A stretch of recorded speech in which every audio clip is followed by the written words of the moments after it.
say good morning to you. We're broadcasting live. Today we're on the road. We are here at Chick-fil-A in Johnson City on People Street, right down from Best Buy. There's two in Johnson City. This is our restaurant of choice. We love coming here, and we've got ourselves right out of the chute the pineapple dragon fruit frosted. Oh, yes. That'll be the way to get this show going.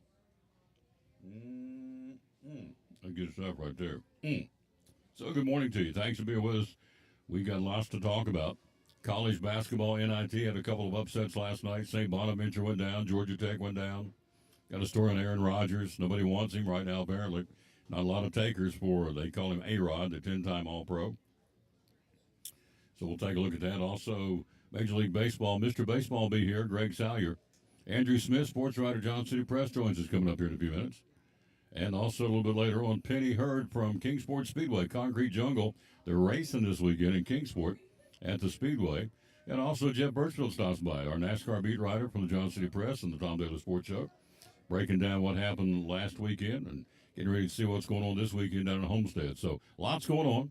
High school state basketball tournament going on. North Green playing today. Greenville plays tomorrow. So we'll keep you on top of that. So a lot of things happening. Again, a beautiful day in the neighborhood. It's crazy. 80 today, upper 70s to low 80. Then you can turn right around tomorrow and have rain, and I think the high tomorrow is around 50. So, but then it's going to warm back up for the weekend. So it's springtime in East Tennessee, and that's okay.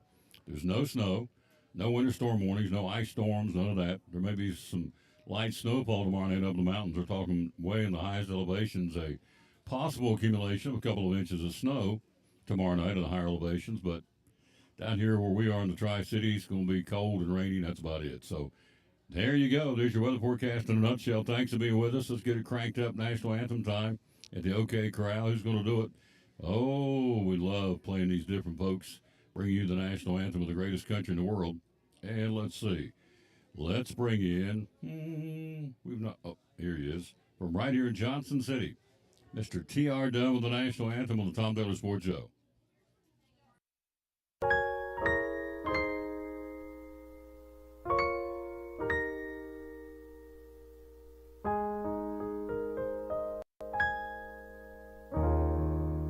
Oh, say can you see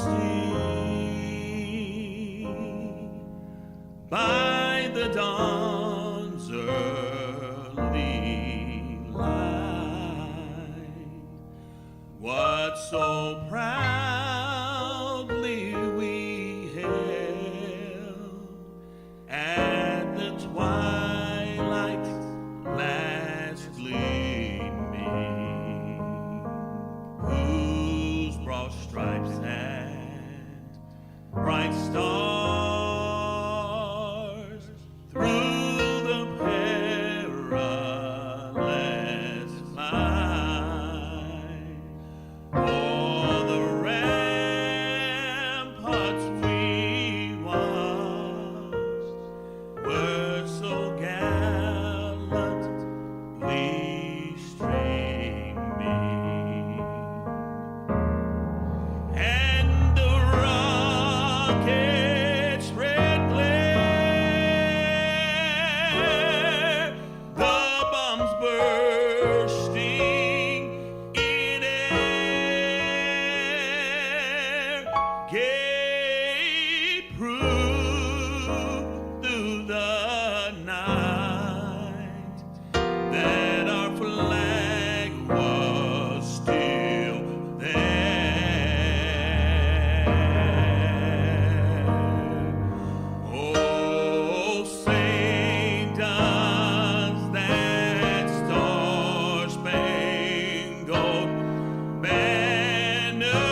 And back with the Tom Taylor Sports Show. Thanks for being with us. Show number 2251 today, as a matter of fact, originating from, as we said, we're right here at Chick-fil-A in Johnson City on People Street, right down from Best Buy. So what they've got out there right now is the Smokehouse Barbecue Sandwich. You had it yet? They brought it back on Monday by popular demand. You wanted it, and they heard you, and they brought it back. What is it, you ask? Of course, chicken with barbecue sauce slathered on it, crispy bacon, Colby Jack cheese, lettuce on a toasted bun. You can get it three different ways: original, spicy, or grilled. That's the latest sandwich, the Smokehouse Barbecue Bacon. Yeah, it's good. And the pineapple dragon fruit. Got my frosted lemonade right here today. Ice cream dessert blended with natural pineapple juice and dragon fruit flavors. Whew, it's good.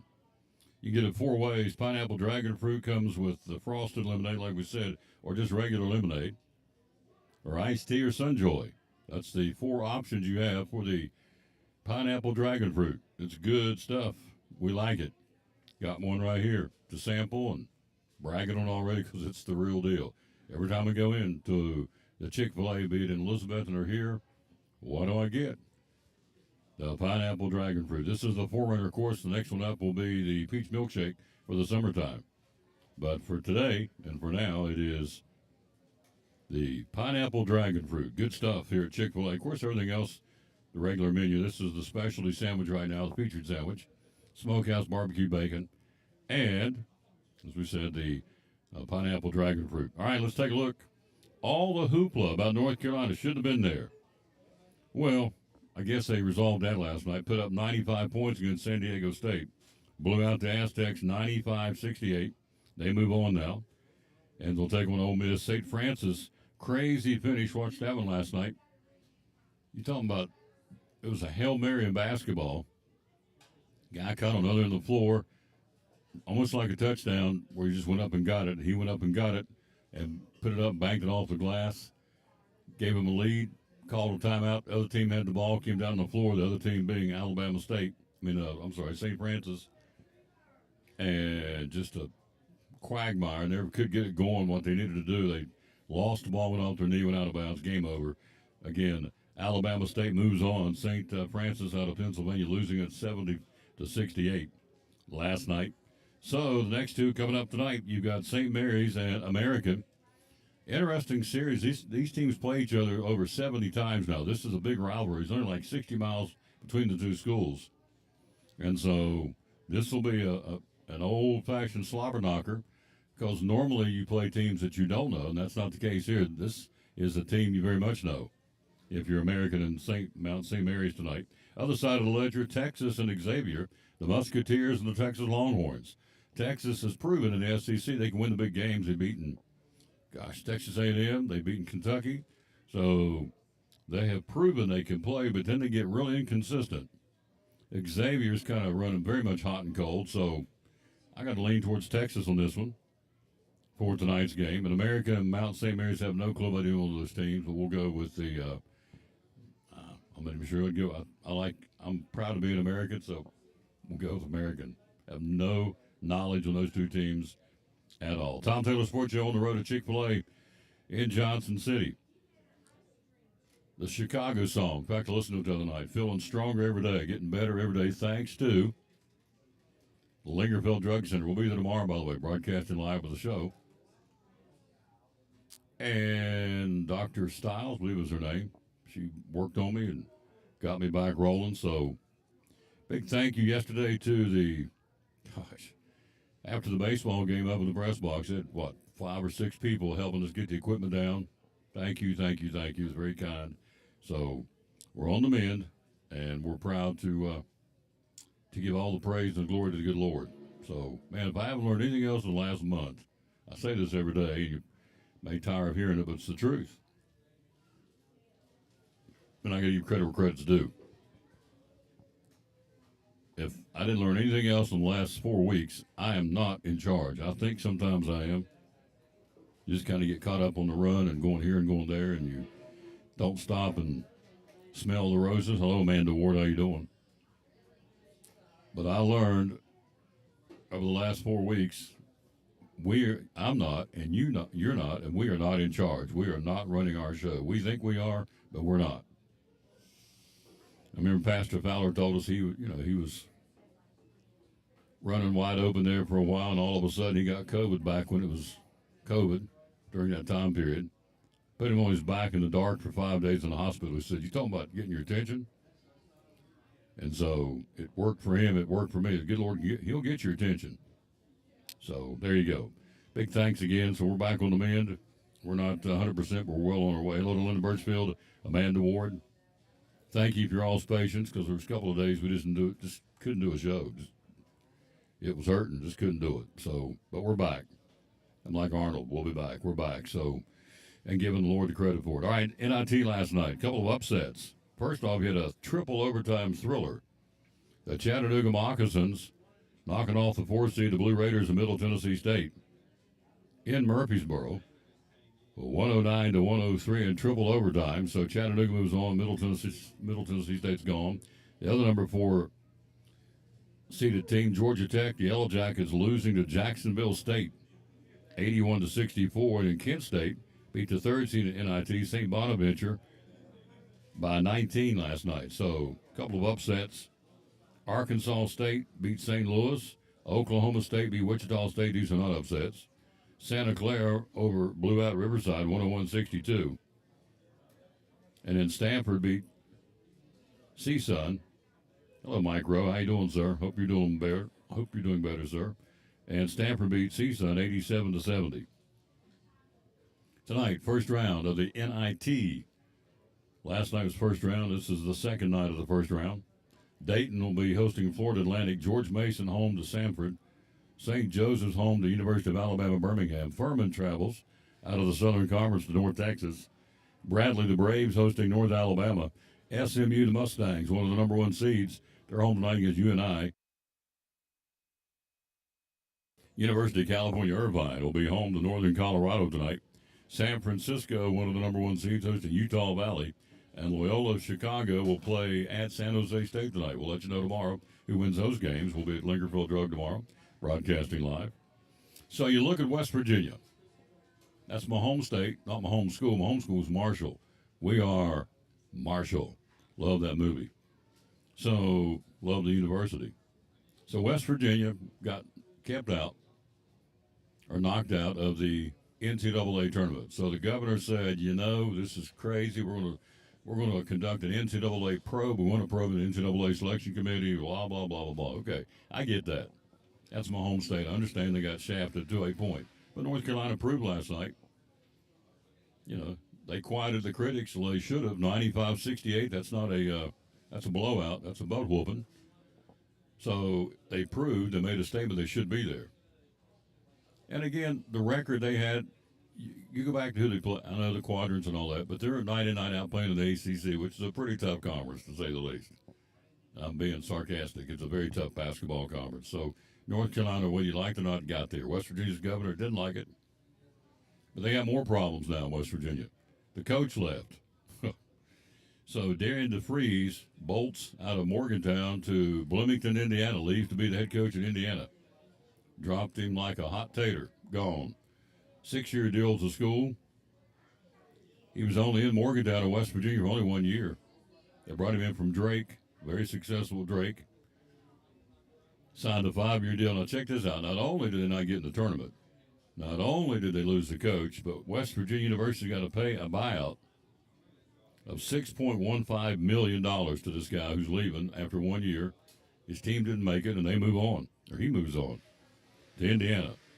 So if you're sitting in Morgantown, West Virginia, and you get a chance to replace Mike Woodson in Indiana, Indiana got 5 national championships. What do you think you're going to do? Yeah, you're going to leave, and he's gone. Now, you look at Indiana, Mike Woodson said he wasn't coming back. Indiana's missed the NCAA tournament 2024, 2025. One of the first 4 teams left out of this year's field. So, look at you, Lisa Bradley. I swear I'm going to put you on payroll. Look at you. Love is lady. I can't wait to get a hug down there Monday. Coming down Monday to call the Elizabeth and Crockett baseball game. I may get stereo. I may get 2 hugs in stereo. Get one for the left side and one for the right side. Big old hug from Lisa Bradley. She is grinning right now. I know her. She giggles and grins, and her laughter is contagious. She's a warm soul. Anyway, she sent me the score, which I was getting ready to look at during the break. Humboldt leads North Green by 17 in the fourth quarter. North Green, the Huskies, one of our two state tournament basketball teams representing all of us. A guy told me yesterday we was talking about the Green Devils being there tomorrow in the 3A. You're cheering for Greenville? You're the Elizabethton announcer. It's us against them. I can't help it. Northeast Tennessee against the rest of the state. I'm pulling for us up in this neck of the woods. I don't care who it is. Greenville. And I've said this many times and we'll say it again. When I go to a game at Greenville, I don't know what everybody else deals with. I guess it can get interesting out in the stands. I don't know. I'm not down out there. But I can tell you this. When I go to Greenville to call any kind of a sport, case in point, we went down to the volleyball regional last fall. Brad Woolsey is under the bleachers, the athletic director, stringing an extension cord so I can broadcast. Now, not many will do that. So every time I go to Greenville, I get nothing but the red carpet treatment. So I have no qualms with Greenville. They have an incredibly successful program on every sport. Excuse me. But as far as me, how I'm treated, like a king when I'm down there. So why would I not cheer for Greenville? It's one of ours. So Greenville and North Green get beat by 17 in the fourth quarters. They're in trouble. Greenville plays tomorrow. It's only two teams from Northeast Tennessee in the state boys basketball tournament. That's why I was going with that. So anyway, Lisa went off on a rabbit trail. Hello, Karen Collins. How you doing, lady? Went off on a rabbit trail. Anyway, back to the West Virginia story. So the governor's mad because they didn't get in the tournament. All right. Now, this morning or last night, the coach leaves. So Darian DeFries leaves to go to Indiana. So they lose. They don't get in the tournament. Now they've lost a coach. They had Bob Huggins, had that big stink 2 years ago about his problems, and off the court said to let him go. They brought in a guy that went 23, 24. He was terrible. Just didn't get it done. Josh Eilert, yeah. It went, 9 something. I don't have it here in the store. I have it in the store. I can't get to it quick enough. So anyway, he leaves. They bring in a guy from Drake, which is DeFries. Stays 1 year, and he bolts to go to Bloomington, Indiana. And on top of that, West Virginia's got to pay him. West Virginia's got to pay him out $6.15 million. They're still paying Drake from last year. So they didn't get to the NCAA, and now they lost their coach, and now some of the players are leaving the transfer portal. So they are heading out. They got troubles in Morgantown. I hate that for them because I bleed green. We are Marshall. So anyway, that's what's going on. Hey, congratulations. Cyclones won yesterday, beat a good East team. Man, this kid from East yesterday, he clobbered the ball. Jonah Smith, holy smokes. He and Zach Johnson, but Jonah Smith hit a double off about halfway up the wall in deep left field. I mean, he crushed it. Cyclones won at 5-3. It's a fun game to call yesterday. Doug Henshaw sat in with me, help. If you're the praying sort, we would ask you to say a prayer for the Lily Jackson family. Lily's a young lady who lost her life tragically in that car wreck. And so, Vitito's kids are right here beside me. That's who it was. Hey, oh yeah, I see them. Grandkids. Vitito's got grandkids. I love it. So, anyway, if you're the praying sort, please say a prayer for the Lily Jackson family. Young lady lost her life, a Solomon East student. Went down to get the lineup yesterday from Mike Brenninger. I have the utmost respect for the head coach at East. And so we were talking. He just got choked up. He said, man, if you don't care, say a prayer for Lily's family. I said, absolutely. So Doug Henshaw came on the ball game yesterday and said, are you Phil Vitito's grandkids? Hi. I do. How are you? Good. Mrs. Vitito's here. Phil, I know where your wife's at. She's right here. Well, I had told him that you were here. Yes. And that we were going to come up and try to get your attention, but you were talking, so we didn't want to interrupt. No, you can always interrupt. How are you? What is your name? Come up here, see if they can see you. I'm going to put you up here in this seat. Phil Vitito is one of my favorite guys in the whole wide world. Come up here, sit right there, don't fall. We're going to spin it around, so we have a little person right there. What's your name? Amaris. How old are you? 7. 7 years old. What's this little guy's name behind you? Gray. Gray? All right. Greer. He's Greer. How old is Greer? 6. So you're eating ice cream. So look out there and say hello. What do you call it? What's it? Papa? Papa? Papa's watching, so say hello to Papa. He always wanted to be Papa Ball. Papa. Boy, that's a shock. Yeah.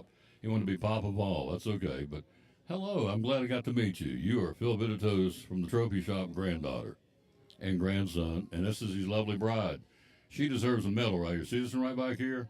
Miss Gail, she deserves a medal. And you can get one from the Trophy Shop, can't you? How long you guys been married? 46 years. Love it. Love it, love it. Well, thank you. Say hello to Papa. Hi, Papa. Ah, Papa, there you go. There, that's good stuff. The Vidito grandchildren, all of it. So we're going to take a break. Andrew Smith here, sports writer, John City Press, going to join us. And we'll talk about the NCAA market, get his take on the brackets.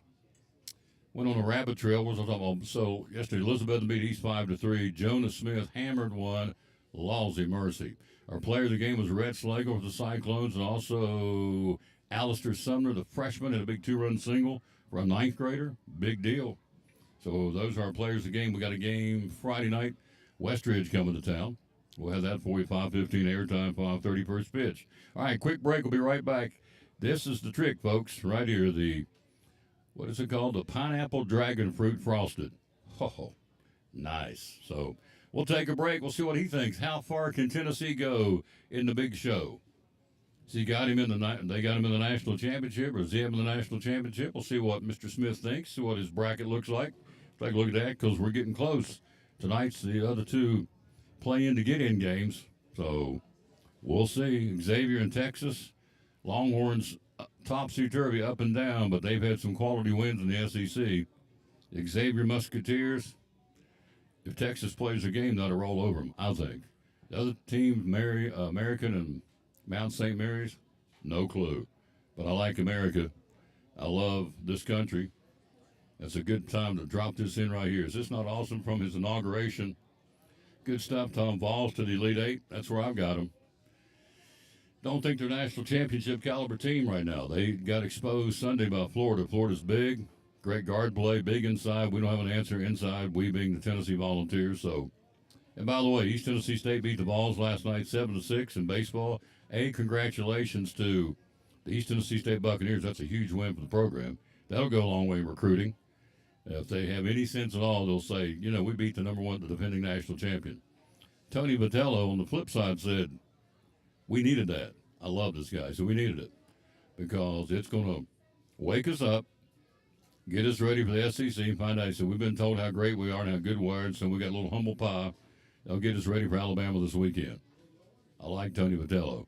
In fact, Kirby Connell's got it. We're going to work it out. We're going to get him on the show, I think, next week or week after. Next week's spring break. But week after, we're going to get Tony on by phone, talk to him a little bit. That's the goal. Our dear friend Kirby Connell, who was on the show 2 weeks ago. So I'm at the ball game a couple of weeks ago when Elizabeth played Crockett. It's been longer than that now, probably a month ago. And so a guy taps me on the shoulder, and I'm doing the pregame. We're at Elizabeth to look up, and it's my buddy Kirby. So I get him on the show, and I said, I remember you when you were back a little guy in the bullpen at Daniel Boone when your brother Kevin was pitching. You were chasing people around with a wiffle ball bat, thrashing the back of the legs. He just laughed. He said, you remember that? I said, yeah. Because at Boone, the press box is right above the bullpen.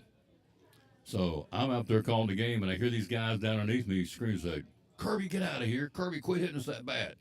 It's a little guy, looked like Dennis Menace, a little blonde-haired, toe-headed kid, zipping around the bullpen, hitting them with a plastic wiffle ball bat. So he said, you remember that? I said, of course I remember that. Do you remember it? He said, oh, yes. I would be appreciated if you didn't. So I said, oh, it's good stuff. Phil says, better for the Bucks to break the streak instead of Bama. You got it. So Vitello took it as a learning lesson. We're going to be better because of I'm right there with him. Now, hats off to ETSU, no question. It's a big win for the program, mid-major. Recruiting tool, you better believe it. Go out and say, we beat Tennessee last year. Or when they go out recruiting now, they'll look over the shoulder. We beat Tennessee last season. Got to come play with the Bucks. It's a great tool for East Tennessee State baseball. But for UT and the scope of things, probably a wake-up call, for lack of a better term. Andrew Smith next. Sports writer of the John City Press. Later on, Greg Salyer, Mr. Baseball. We'll talk about the Tokyo series. We'll talk about the Braves, Braves and Spencer Strider. The Braves and Craig Kimbrell signed into a minor league contract. We'll take a look at what's going on with Evan Carter. All that coming up top of that with Mr. Baseball. And then later on, Jeff Birchfield joins us, a sports writer for the Johnson City Press covering the NASCAR beat. See what's going on with the boys in NASCAR this weekend. So we got lots to talk about.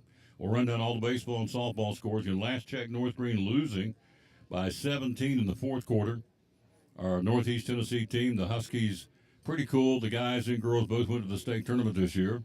North Green lost, unfortunately. The ladies did first round. Looks like the guys are in trouble too, but they got there. You got to give them props.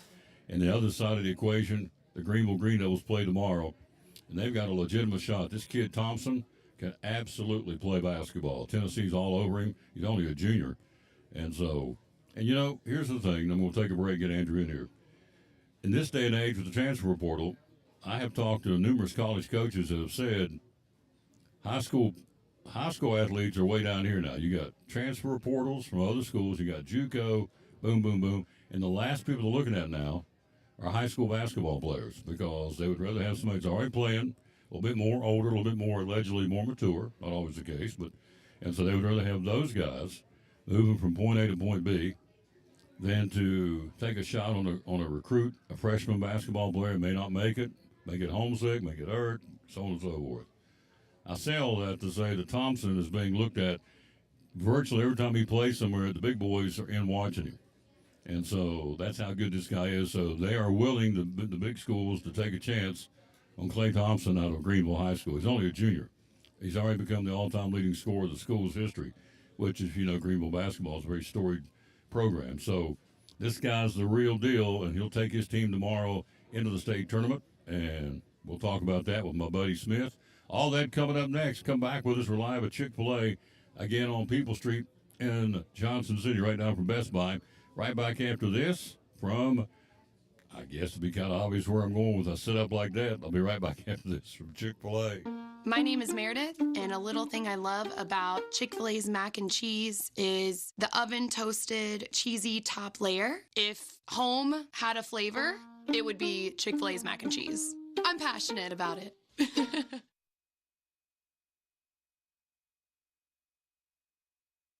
From Physical Therapy Services, one of our great sponsors.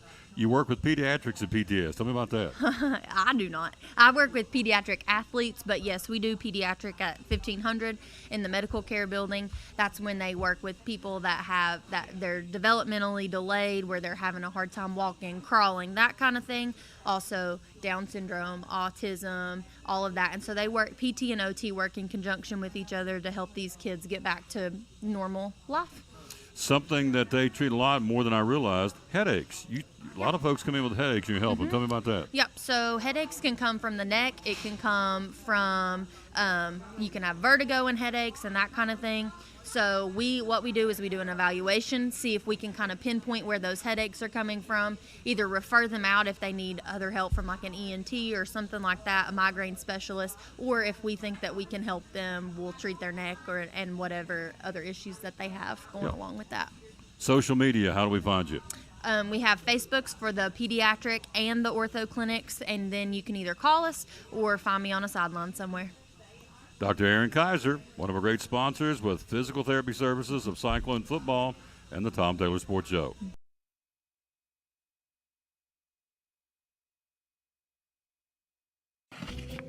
What's your definition of fresh?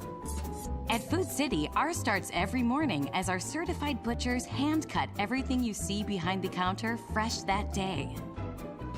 Fresh also means our beef is ground in the store several times a day, time-stamped with the hour it was ground. That's a fresh guarantee. The fact is, it just doesn't get any fresher than this. That's why we say, start fresh with Food City.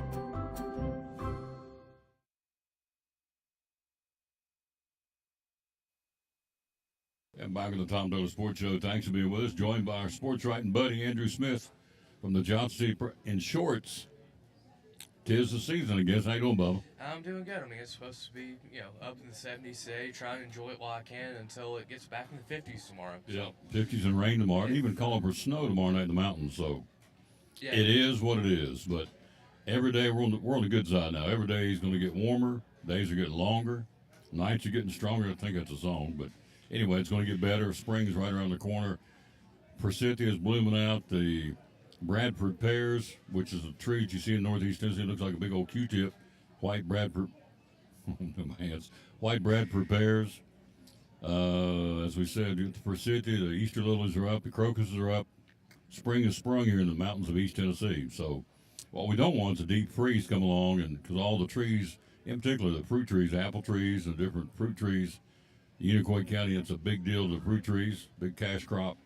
We don't want the freeze come along and nip them back and not have a good apple crop this year. But we don't control that. The Lord does. So anyway, here we go. North Green got beat. Is the final score? Yes, sir. The Final score is 54-35. Yep. I hate that. Hate to see it, But they got there. yeah, they got there. It was obviously a good run for the Huskies. I got to see them there during the region tournament. They were a good ball club. They definitely deserved a trip there to Murfreesboro. So obviously it can be a tough draw once you get down there, but making it down there is a big accomplishment as always. Tomorrow, Greenville, Brad Woolsey going back to the state tournament again. They've won the state last couple of years. Incredibly talented program at Greenville High School. It's all built around Thompson. The lad can play. Oh, absolutely, the young man can play. I Oh. know he's obviously being recruited by a lot of high-level schools, Tennessee, Purdue. I know Matt Painter, head coach of the Boilermakers, has came up this way to see him a handful of times this year. Thompson does a lot of good things. He didn't just score the ball. He can pass. He can do a lot of things out of the post. So definitely creates a lot of problems if you're facing Greenville. But obviously, once you get down to Murfreesboro, everybody's pretty talented. Everybody's pretty good. Yep. Hello, Becky Muncie down in Union County. Thank you for watching. Thank you for your comments yesterday about getting a chance to watch JD play baseball. Cyclones won yesterday 5-3, beat a scrappy East team. So final score is 5-3. So you look at Greenville tomorrow, North Green today. That's only two teams in the state, and you're right. Just to get there is a big deal, and we're not set. There's no moral victories in my book. You want to go down and win. The Raiders mantra, which we don't do often, just win, baby. And they see he snickered when I said that. He knows what I'm talking about. Travis Rowland, thanks for the baseball game last night. Thank you, sir. You're very kind. Back with you tomorrow or Friday night with Westridge coming to town at 5:30 first pitch. And Monday we're at Crockett down in Jonesboro, the big conference game. We'll come back up and do Crockett next Tuesday. So we got 3 in the next 5 or 6 days, and then we'll drop out of sight for the rest of spring break and come back the following week. And got Tennessee High coming to town. So we got a lot of baseball packed in for the next 4, 5, 6 weeks before the state tournament. So got on the rabbit trail because I want to say hello and thanks for the kind words from Travis. So just to get there is a big deal. But we're not into moral victories. North Green wanted to win that game, obviously, and Greenville wants to win tomorrow. I think they got a legitimate shot of winning the game. I do too. I mean, the thing that helps with Greenville is obviously Thompson is the big fish. He's the guy that draws all the attention.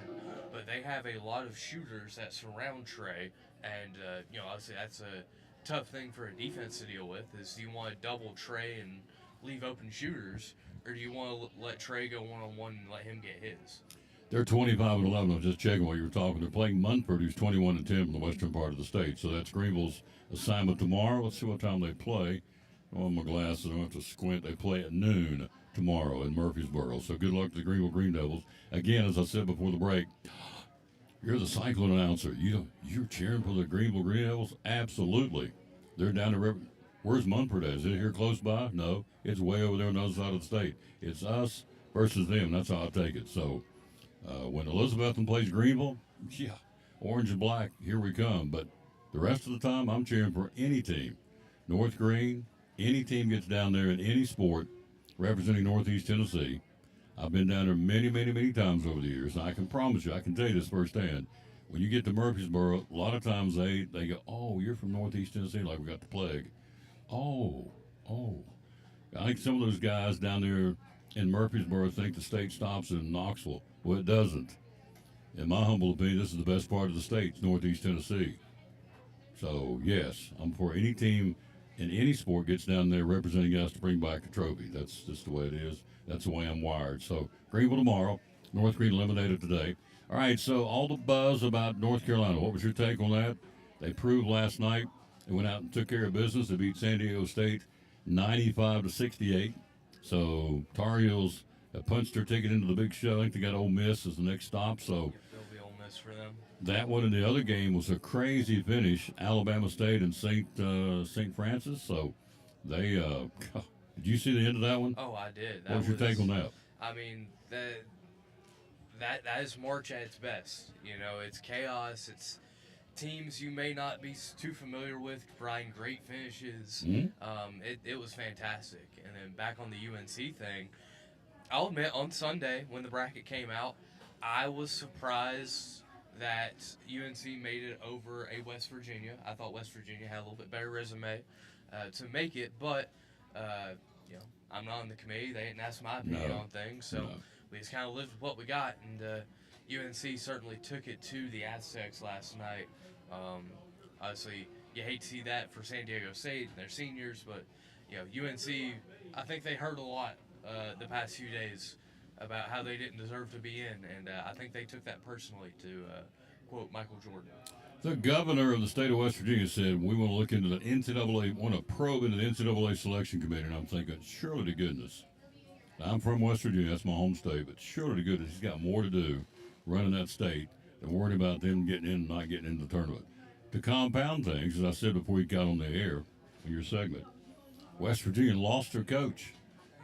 Darian DeFries left to go to Indiana, bolted, signed a 6-year contract. The state, West Virginia, has to pay his buyout like $6.15 million. They're still paying Drake from last year. When he came over from Drake, they got him away from Drake last year. The head coach of the Bulldogs at that point, he was very successful. So he gets a chance to go to Indiana, which is one of the storied programs in college basketball. Why would you not? So not only did they not get in the tournament, they lose the coach. They got to pay him big bucks to get him out of town on the buyout. And on top of that, several of the players already stepped up and said, we're gone, we're transferring out. So they got a real dumpster fire in Morgantown. I hate that for them, being a Marshall guy, but it is tough. But again, it is what it is, and so they lost their coach. They didn't get a chance to get in the tournament. North Carolina got in over top of them. They proved to me last night they were there. Strength of schedule. All right, I'm not having in front of me who they played. They played San Diego State. I don't know who they played. Have no clue. But I guarantee you the strength of schedule, North Carolina played a tougher schedule. Quadrants and losses here and there, okay. But still, they were in tougher games, tougher opponents than San Diego State. I think it proved itself out last night. They rolled over them. So, you know, being middle of the pack or wherever they were in the ACC, still not that shabby compared to other conferences because of how good the ACC is. Yeah, the ACC has been down a little bit this year especially. So it's certainly not quite the accomplishment, I guess would be the best word, to finish, you know, 5th or wherever they ended up finishing in the league. But still, you've got quality teams in that league. You've got Duke, obviously a 1 seed. You've got other, you know, quality teams in that league. So, yeah, I would say, especially the top part of the ACC, those sorts of games would definitely probably trump most anything out in the Mountain West where San Diego State plays. So Would for me. I don't know anybody else, but that's the way I look at it. It's always who you play. So, and the ACC's a tougher league than the Mountain West. The San Diego State Aztecs, good ball club, but again, they took care of business. I think they quieted the critics, and so they move on. So, I've done this to all my guests. I want to get your take, too. I'm going to write these down and hold you to it. Okay. I want you to give me not necessarily the team's going to win it all. Give me, yesterday I asked my guest, give me 5 teams right now you feel like got a chance to win the NCAA National Championship later on. All right. First off, I'll go with the team that I ended up picking in my bracket to win it all, and that is the aforementioned Duke Blue Devils. All right. I think that they are the big thing with them will be health, but I do think that, you know, Cooper Flagg and a lot of those freshmen are starting to get healthy, and I think they're ultimately one of the most talented teams in the country. And talent in March tends to succeed more often than it doesn't. So I think Duke definitely has a chance to win. Okay. I think the Florida Gators are a team that can absolutely win a national championship. They have shooting at the guard position. They have one of the deepest teams, I think, in the country, especially in their front court. Yep. I think they are absolutely one of the deepest teams in the country. I think Auburn still can. They're coming into the tournament a little bit down. but I do think that they can win a national championship still. Other teams, I'll go Houston, the other 1 seed. Okay. They are reliant on their defense. Now, to me, I think the thing that will be big to watch will be in the second round if Houston matches up with Gonzaga. To me, I don't love that matchup at all for Houston. I would legitimately put Houston on upset alert if that matchup ends up happening. So that's Duke, Florida, Auburn, and Houston. And let me look at the bracket again, or my bracket again, to make sure I'm not missing anybody. Oh, and I'll go Michigan State. There you go. That's who I had. I think Tom Izzo March is one of the best coaches in this tournament. He's proven, year after year, most years that he can get the most out of his team, get the deepest out of his team, and this is a very talented Spartan squad again this year. So, I'd probably put Michigan State as the 5th team. Duke, Florida, Auburn, Houston, Michigan State, Tennessee. How far they go in your opinion? I think they go probably to the Elite 8. Now, me personally, I think that if there's some chaos that happens, like I have a gut feeling there might be in the top half of the region, they might be able to get a good matchup and make the Final Four. But I think that's extremely matchup dependent. But I do feel confident in saying that they are a Sweet 16, very likely, somewhat likely Elite 8 team. And then, depending on the matchup, maybe they can make it to the Final Four. But I'd probably land somewhere around Elite 8 confidently. Hello to Brenda Airwood. Thank you for watching the show. We're live here at Chick-fil-A in Johnson City on People Street, right down from Best Buy. And we're here talking to our buddy from the Sports Writer Johnson City Press, Andrew Smith, with us. Duke, Florida, Auburn, Houston, Michigan State. We'll throw some teams out to you. Give me your take on St. John's. What do you think about them? How far can they go? I think St. John's can definitely make a run. Obviously, Rick Pitino's heck of a ball coach. He's shown it at seems like every stop he's made in his career, even taking Iona to the tournament before going to St. John's. I think that they can probably make it to the second weekend. I don't know, once again, kind of matchup dependent if they'll be a Sweet 16 or Elite 8 team. The thing is they just haven't, this core has not really had that much tournament experience. So I think, in my opinion, in order to win in March, you would have to have previously had some experience in March, unless you just have an insane amount of talent like a Duke. St. John's is certainly a talented team, but I don't think that they're in that upper echelon of talent. So to me, I think you need more experience to see an even deeper run from the Johnnies. I'm reading, and some of these national prognosticators said look out for Maryland, look out for Missouri. And I was interested when they said look out for Arkansas, and I'm thinking, okay, well, they played better in the second half of the season. They got a couple of quality wins down the stretch, but I'm not sure John Calipari's got the horses right now in the barn. I think he'll get them to make Arkansas a team that can make a run. But you never know. So Maryland, Missouri, those interest you at all? Maryland a little bit. They've had some good stretches throughout this year. There's a nickname going out there calling their lineup the Crab Five in lieu of the Michigan Fab Five back in the day. Yep. Yeah, they're a team that's young, they're talented. One of their leaders is former Greenville Green Devil, Jacoby Gillespie, who had a heck of a career over in Greenville, now over there with the Terrapins. They intrigue me a little bit. I think that they can get hot and win a few games. I don't know how deep of a run that will be for them, but I definitely think they have the talent to make a little bit of a run here. Missouri, I've never been able to get a great feel on Missouri this year, honestly. They've had some good moments, but they've also, had their struggles. They lost at Vandy, which Vanderbilt's a tournament team this year. That's not necessarily anything to scoff at. But just they've had moments where they've certainly not looked fantastic.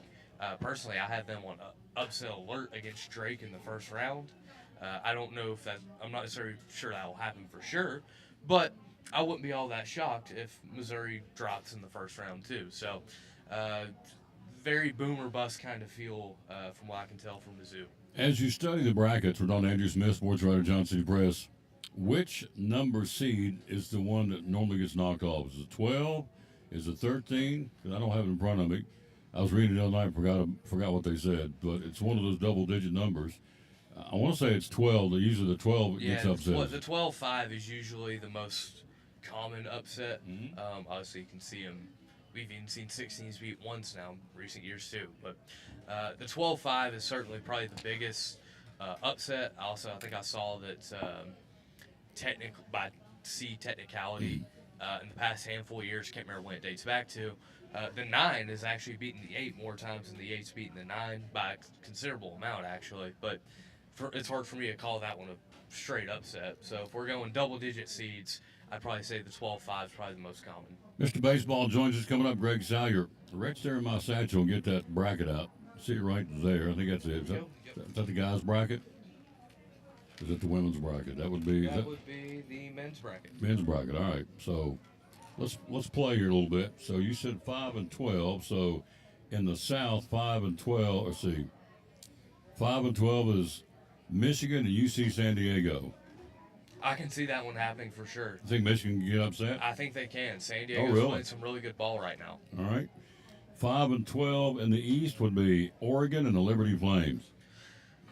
I'd probably somewhat safely say Oregon. Obviously, it's March, nothing's for certain, but I feel more confident in Oregon being Liberty than I am in Michigan being San Diego. In the Midwest, 5 and 12 would be Clemson, the 5th seed, McNeese State, the 12th seed. McNeese is led by Will Wade, the former LSU head coach. They certainly play a fast style. They shoot the ball well. I'd be concerned if I'm Clemson. I don't know if I'd full-on call the upset there, but I would certainly have a lot of attention on McNeese. And in the West, you have the 5th seed would be Memphis, and the 12th seed are the Rams of Colorado State.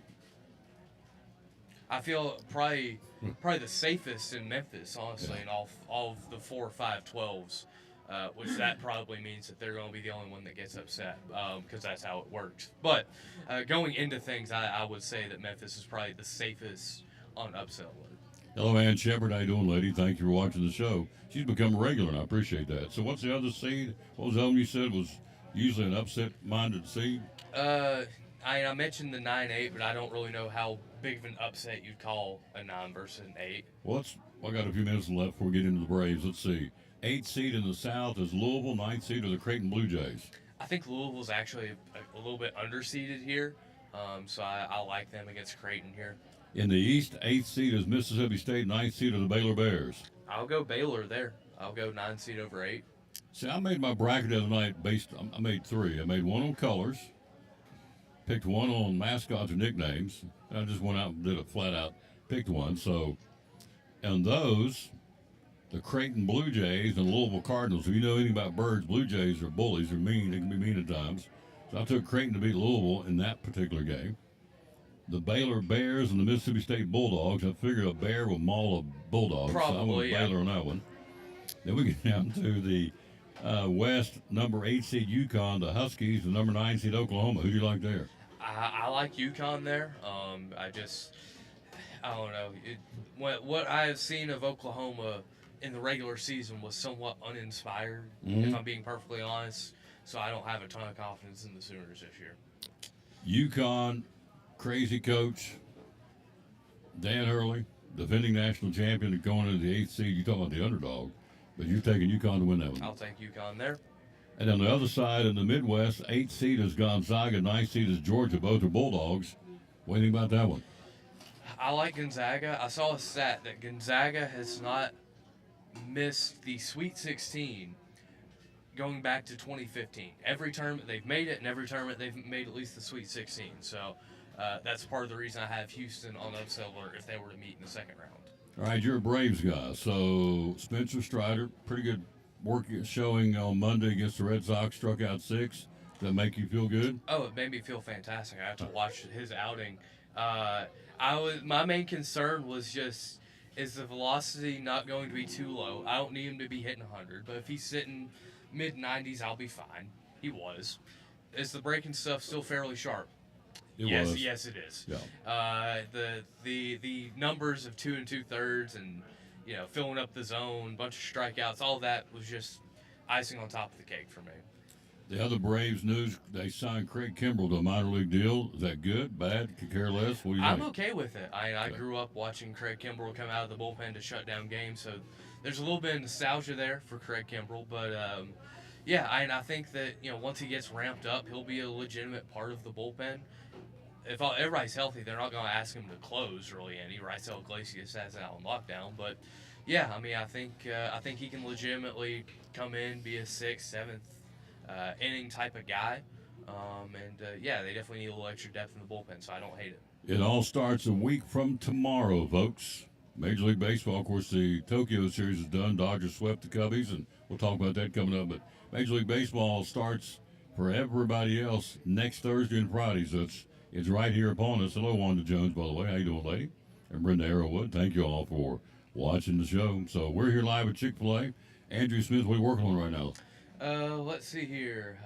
Just following baseball. We're here. Was covering Science Hill and Dobbins Bent last night. I'll be somewhere again probably tomorrow and Friday. Tonight I'll just be doing some layout type stuff behind the scenes. But yeah, definitely a lot of baseball to be had this time of year. So yesterday, who won the game? Science Hill won 7-5. 7-5. There it is. So they split, didn't they? Or No, Science Hill swept that them. one.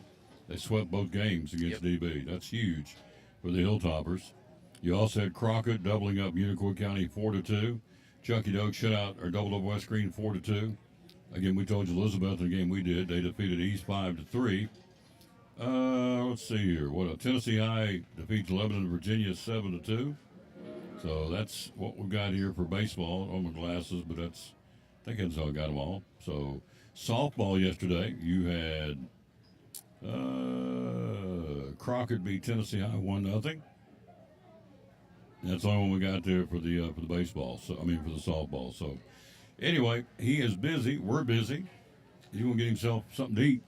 So thank you as always for coming by. We'll see you next Wednesday. Yes, sir. Sounds like a plan. Glad you're back. I'm Yes, glad sir. I'm back. So, I'm glad I'm back in the saddle. Quick break. We'll be right back. Mr. Baseball joins us next. He's got his lumberjack shirt on today. I like it. I've never seen him in a lumberjack shirt, a flannel shirt. This is a new twist for Mr. Baseball. So we'll take a break. We'll be right back after this, after I find the commercial I want to find. There it is. From Northeast Community Credit Union. Logo, Carl Wilson. How about Carolina? Yep, Tar Heels won big. They got Ole Miss. Can they beat Ole Miss? I think they can. I think they can, too. Hubert Davis getting them going. I think they're getting there again. As we say in basketball, we say in football, we're saying in baseball, don't talk to me about March. Talk to me where we are in May in baseball for high school. Don't talk to me in football in August and September. Where are we in the end of October going to the playoffs in November? It's almost like school. You teach for the test, and now you play for the tournament. That's what everybody gets ready for, and that's the way it is. And that's the way it is. So, hello to Patty Cramp. Hello to Z Saban. That's a new name. Pat Willenborg. Hello to you. Quick break. He's here, Mr. Baseball. Get ready. We're going to put him through the test next on the Tom Taylor Sports Center. Credit Union, one of our great sponsors. Christmas Club Savings Account for next year. Tell me about it. Yes, let's talk about it because now you're going to have 12 months to do this. What better time than right now to open your Christmas Club savings? There's no cost on this. This is just something that we can help you transfer automatic funds, either weekly, bi-weekly, monthly, out of your check. So that way you won't even have to worry about it. And each time that you have that transferred, either you can do it yourself or deposit into this account, or we can have automatic draft set up. That's just convenient for you. And like I said, it's just another sub-account to your savings and checking at Northeast Community Credit Union. So if you have any questions, visit bemycu.org or come in and see us at one of our convenient locations or call 423-547-1200. And you cut checks when? Next year? October, November? So when you get your checks? Yes. Save it up all year? Yeah, so direct deposit could be your monthly paycheck. Okay. And so you can allocate a percentage of that paycheck into the Christmas Club. And that way, when you get to October, November, it's going to be built up. And so it's a great feature, and people love it. The Christmas Club Savings Account for Christmas 2024? Yes. From Northeast Community Credit Union, one of our great sponsors of the Tom Dover Sports Show and Cyclone Sports.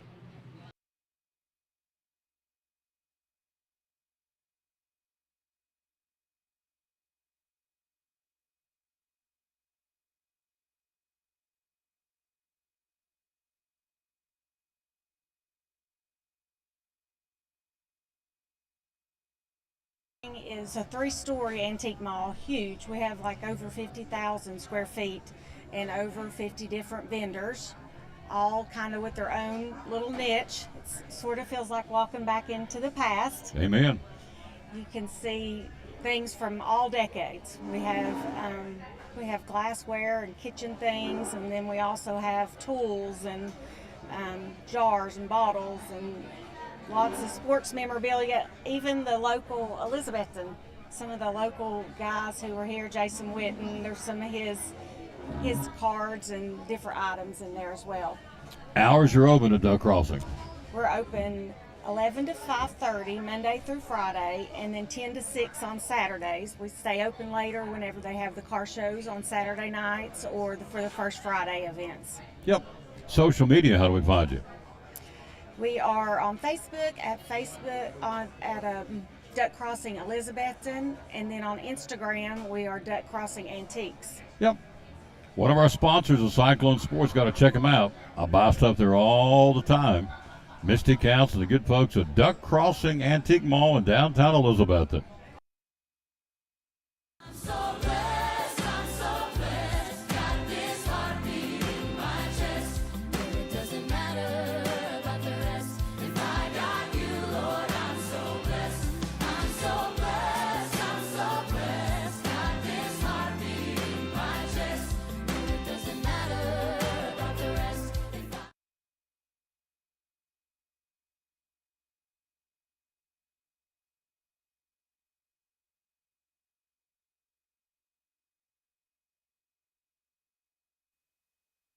Back on the Tom Dover Sports Show, we are live here again at Chick-fil-A, and it's lunchtime. It's a good time to be right here. The Smokehouse Barbecue Bacon Sandwich. Yeah. Barbecue sauce, bacon, Colby Jack cheese, lettuce on a toasted bun. You get it grilled, original or spicy. And then, of course, what we're enjoying here, the pineapple dragon fruit. I went up there a while ago, and I got that goofy me, and so I'm standing there, and somebody's talking to me as usual, and so I said, what... I said, I want the pineapple dragonfly. She said, Dragonfly. She said, what? And I wasn't trying to be smart. I just went brain dead. I said, I want the pineapple dragonfly. She said, huh? And I looked up and I saw, I'm sorry, dragon fruit. So all three of those ladies made it, shook their head like, you know, what? So who are you talking to, Amanda? Yeah. Okay. Yeah. Okay. It's like, what rock did you come out of one of these? Explains it all. Oh, that's it, yeah. She's got a little sass about her. I like it. So, anyway, it's the pineapple dragon fruit, and it's very, very good. I'll go order one after a while. It's, tell her I want a pineapple dragonfly and see what she says. Yeah, that'll go over big. You've been around Tom Taylor. I think she thought I was trying to be funny, and I wasn't. You just didn't know. I'm just a goober, so I just said it wrong, but I looked up on the menu board and said dragon fruit, not dragonfly. Yeah, because how many times have I told you cherry o' cream pie? About made me spit it out. Stop. Is your mother watching? She's watching. Oh, yeah.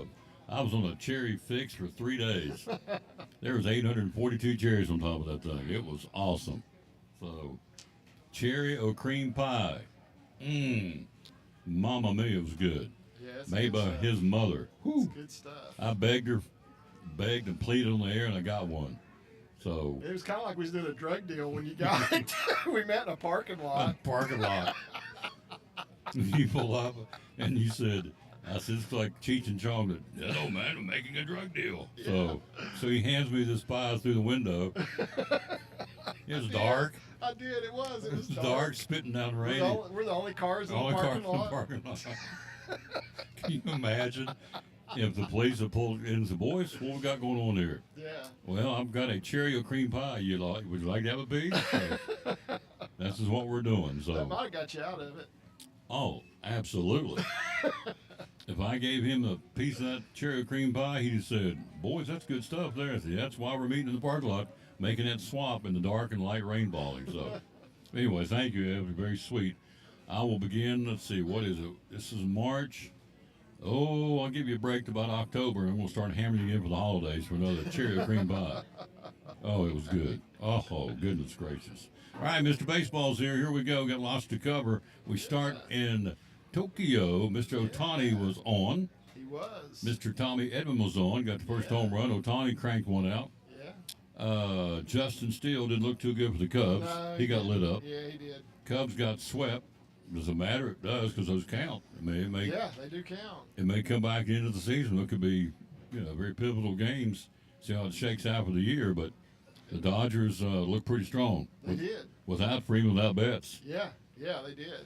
They looked really good, and their Japanese pitchers really showed off for the home crowd too. So Yeah, Yamamoto did well. he did well. Sasaki, I think his first 11 pitches were like between 99.8 and 100.4 miles per hour. I'm thinking that boy's an adrenaline rush there in front of the home crowd. Absolutely. Oh, he's jacked up. And then he struck out Seiya Suzuki for his first major league strikeout. So two Japanese players. The other Japanese guy's name, Amanga or something like that. I can't remember. Imanaga. Imanaga. Yeah. I was close. Yeah. Same alphabet. Shota Imanaga. Imanaga did not do well. So Yeah. he got beat around a little bit. So, it was a hit. I'm sure Rob Manfred was beside himself because the place was packed. And, of course, when the Japanese guys did well in front of the Japanese crowd, they went nuts. Yes. And deservedly so. They did. And that's what they wanted. I mean, that's the whole point, getting them back over there and showcasing the Japanese players now in America. And they responded. Otani had a home run, as you said. Yamamoto did well. Who was the other one did well? Sasaki? Sasaki. I'm sorry. Sasaki. Roki Sasaki, yeah. So they're back in the States. The Cubs go back to their spring training site in Arizona. The Dodgers actually go to L.A., and they're there now. And so they'll start. Everybody starts next Thursday, opening day of Major League Baseball. Yeah, so I can't wait. It's like a holiday, I think. Yes. It's kind of. Who was telling me yesterday? Who was telling me that it's just not right that the first game's not in Cincinnati like it used to be for opening day? They still get to always open at home. That still happens every year. Yeah.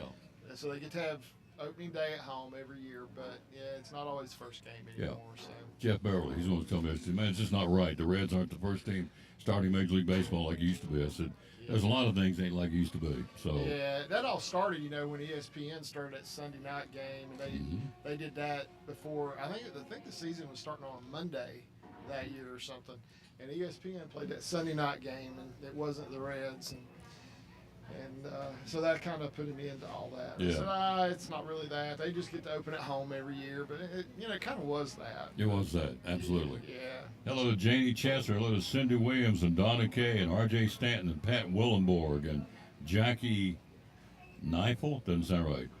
Knefil. Knifel. Kneifel. I'm sure I'm butchering your name. I don't mean to. Debbie Massaro. Judy Kiefer. And let's see. Lori Super. Randy Bailey, some new names, and one more. Some of these names I'm starting to hear from over and over, though. Yes. So Nancy Hosmer, Hosmer, probably. Hosmer, and Becky Muncy. I know you down in Union County, Tennessee, watching. Thank you, dear. Appreciate you very much. We're talking to Mr. Baseball. There's Michelle Falkowski is watching, and Jane Chester is watching. So thank you, ladies, for watching the show. And guys, too. So and there's Lori Burleson just popped up. Thank you. Let's take a look at the Braves. Spencer Strider, 6 Ks on Monday against the Red Sox. Great outing. They needed the Braves, need a little positivity. They got it. Yeah. So Spencer Strider, he's not back yet. He's got a couple more assignments. That's a big statement, isn't it? They say he's going to pitch 5 more times before he Really? makes his season debut. Yeah, so that's not all going to be spring training. They're going to start him out a couple minor league games, I think. Wow. Because they don't have time. They don't have time in spring training to do that. So they're running out of games. Yeah, and so they're gonna let him start a couple in the minors first. But that's a big deal for them. Absolutely. Yeah. I mean, he did exactly what everybody was hoping he'd do. Well, except the hitters.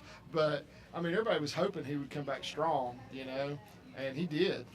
I was impressed, and you got to pull for the guy. Missed a whole season. Yeah. and you want to see him come back and pitch well. And if that was any indication of what we're going to see this year, wow. Look out. Yeah, he was Well, good. He's like everybody else. He's a competitor. He wants to play. He wants to yeah. pitch. Yeah. And so he is pitching, and a good first time out for Spencer Strider. Yeah. Then they signed Craig Kimbrell. Yeah. Minor league deal. Minor league deal. All right with that? Yeah, I am. I think Xander said it was kind of nostalgic, because he pitched there for a long time, and I love that funky way that he would stare in to get the sign. He still does it, even though they don't get the sign anymore. But intimidating. Yeah, just hold that menacing. Hold that arm out. Yeah. Oh yeah. I'll bend over and. Little showmanship. Yeah, it is. A little intimidation. Yeah. And it works. Yeah. And it's because we're talking about it here. Yeah, and I mean it's something that you can still do and get away with it. I mean nobody will ever be able to do the Mad Hungarian stuff anymore. That's over. Yeah. Which I think is a shame. Yep. That was great. We're talking about the Mad Hungarian, the late Al Roboski. I think he passed away, didn't he? I think he did. Yeah. So he'd get behind the mound, look up to center field, and pause for a couple of seconds, and smack that ball in the mitt, get up on the mound, and do all these gyrations. And the guy at the plate's like, just throw the ball. Yeah. So he did that to get under the skin, and it worked. It did. Yeah. It did. Because he really didn't have all that much stuff. No. He threw okay, but he didn't throw as hard as a lot of guys. No. I used to read those guys' accountings that would go up to the bat. It would make us some mad. He'd get up there and jack leg around, just throw the ball. Yeah. Well, at that point, he's already in their head. Oh yeah. So they'll back out of the box and they start playing cat and mouse, and so it becomes a mental thing. And he more times than not won. Yeah, so, he did. So did Luis Tiant. Remember Luis? Oh yeah. He would pitch turn his whole back on his delivery to the batter and come back around. Yeah. And then Doc Ellis, the Pirates, fell off the mound every time. Mm-hmm. And so did Steve. Pitched for the Pirates. Steve. Yep. I'll think of it in a minute. I want to say Steve Blilo. No, that's not it. Steve Blair, maybe? Anyway, he was the guy who would fall off the mound every time he threw it. He looked like he was going to fall down. And, of course, the guy, if you're sitting there waiting on that pitch to come, he's got to fall off the mound.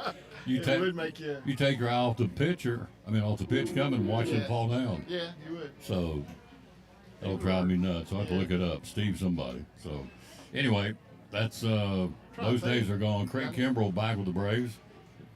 Yeah, good move. Minor league deal, so they're not out anything. Give him a shot, see what he can do. Hello to Judy Gross. Hello to Gwen Lear. Hello to Donna Kay. Hello to Stephen Runyon. Hello to Lori Burleson, Judy Gross. Thank you, ladies and guys, for watching the show.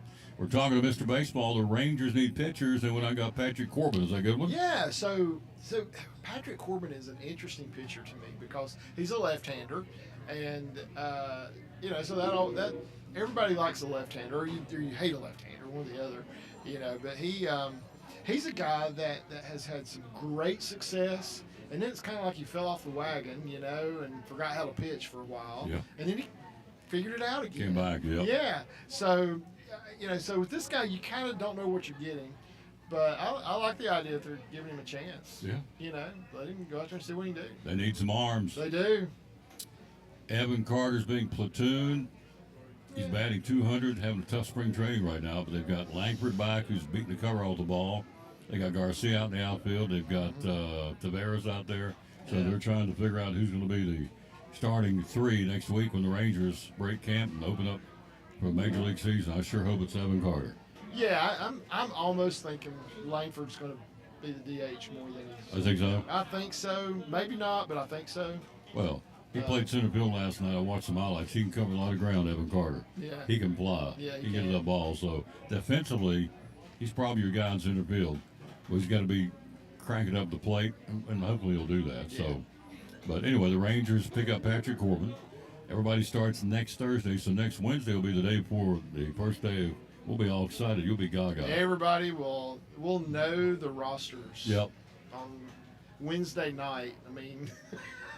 Yeah, the night before. I think there's a time limit. I think they have a certain time they have to announce their opening day roster, but But I mean, and right now it's exciting because you don't know who's going to be in some of these spots. A lot of teams still have 32, 34 players, and Have to get it down to what? 26. 26. Yeah, and you got teams like, well, I mean, the Reds. They don't know who their fifth starter's going to be, and it could be any one of like 4 guys.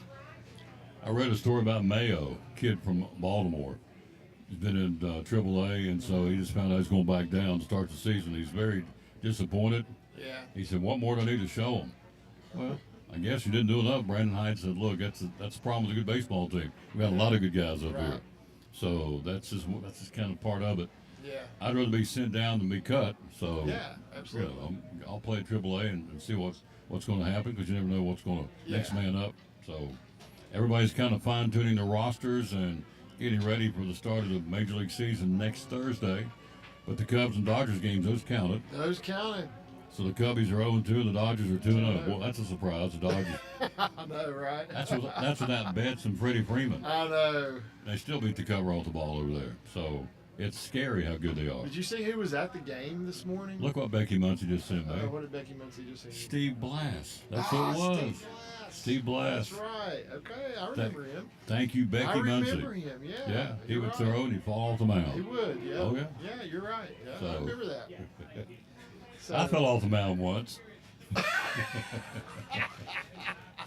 Because I was getting shelled. Oh, my gosh. I remember this kid, I think he's gone now, Timmy Jenkins. He hit one. I was a pitcher. Of course, I was slow as molasses. I've told you that story. Yeah. They were waiting for fastballs from me. I'll go back to you the quick story. We're out of pitchers. Everybody going to the beach for vacation. Taylor, you're pitching day. I am. He said, "Are you scared?" I said, "Yes." I played first base. I had never pitched. So it was just, that's hilarious. No, it gets better. So out of necessity, they had to put me in there to pitch. I was god awful. I'm just telling you. So I had no clue what I was doing. And I said, "What do you do?" He said, "Mr. Roberts," he had the patience of Job. He said, "Just throw and try and hit that catcher's mitt. That's what you do." I said, "What kind? What kind of pitches do I have?" He said, "I don't know if you got any. Just throw the ball." This is what he told me in the dugout. He said, "The rest of the guys will be back in 2 days. Just get us in this game." So, he knew how bad I was. Oh my! So the first inning, I struck out the side. Man, I was on it. I thought I'm on my way, and so I came in until the second inning. I came in the dugout, man. I was puffed up like a rooster saying, "Man, this is good." Yeah. I said, "Coach, I struck out the side." He said, he put his arm around me and said, "It's a long game." So, okay. Because he knew what was coming. He did. The second time through, I think I did pretty good the first 2 innings. But the second time they came through, the batting order, I mean, they were looked like mortar shots.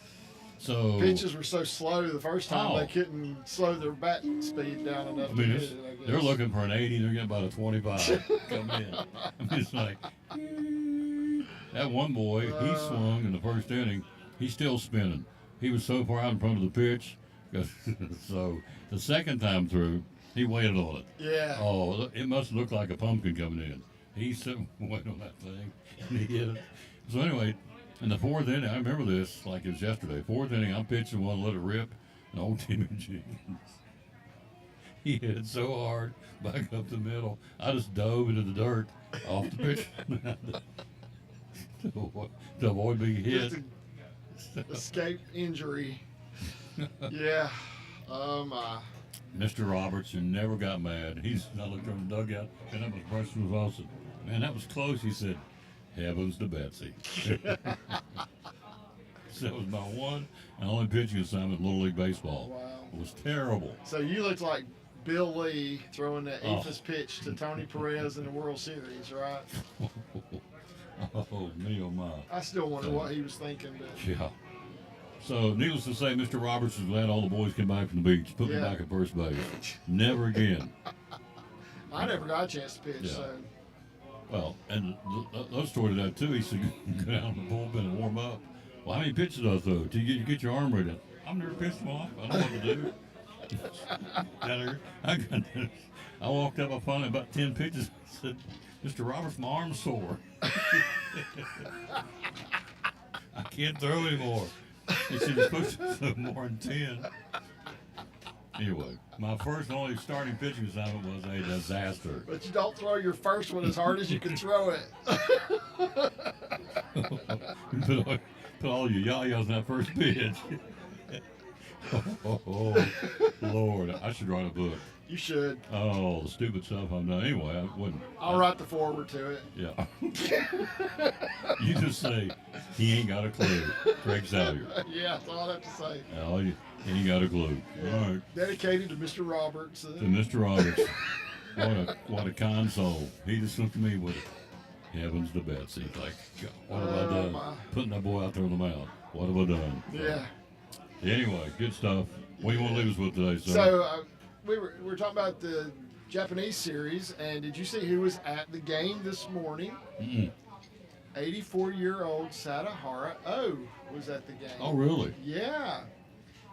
Yeah. I didn't know he's still alive. So. Yeah, he's 84 years old now, and of course, the Japanese home run king, and hit 800 home runs. 84 years old, in attendance. 84 years old. Did they recognize him? I guess they did. Yeah, I'm sure they did. Sure. But his thing was, he said, I've never seen so much excitement over baseball. That was his remark that he made. So it was a hit. I'm sure there are going to be more games being played in Japan next year. Oh, absolutely. They're coming over here. We're going over there or something. Yeah. It was a big time hit. Yeah. Japanese people embraced it. They loved it. Oh so. yeah, and they're going to try to take it everywhere. They're going to try to go around the world with it. Oh, make absolutely. it a worldwide game. Just like the NFL. World Baseball Classic. They're trying to get teams from everywhere. So. Just like NFL, they're doing the same thing. They're playing all these foreign games out of country, trying to build the international fan base for the National Football League. Yeah, like London, they go to London and play. Going to Berlin this year, going to Brazil, going to all these places to play NFL football. And it was a big hit, Major League Baseball in Japan. So, see you next week. Yes, sir. I like your lumberjack shirt too, Thank by the you. way. Got that rough looking thing going on, rough and rugged. Yeah. So, I'm just glad I'm back. So I'm glad you're back too. I am too. So it was one for the ages. The world pitching debut of Tom Taylor, or Tommy as they called me back then. So short-lived. Still feeling the effects of it. Oh yeah. Is that the problem? Still got a little hitch in my giddy up over here. All these years later. But anyway, Little League Baseball, man, I could tell. I got stories upon stories of growing up in West Virginia playing Little League Baseball. And oh boy, I guess I can tell this story. See, we told the coach, I left my belt at home on your britches. I said, you gotta play, just go in and play, you'll be all right. No. he stroked one down the left field line. He rounds first. His pants came down. His belt. I mean, just came down. He's running around his underwear, and he didn't. I mean, he kept running. Yeah. You ever try to run with your britches down at your feet, at your ankles? See you run out there. I could picture it, but no, I've never tried it. See you run out there and stopped at second. They called time, and he pulled his britches back up. We just kept on playing. Yeah. Just another day in West Virginia. Yeah. No big deal. All right.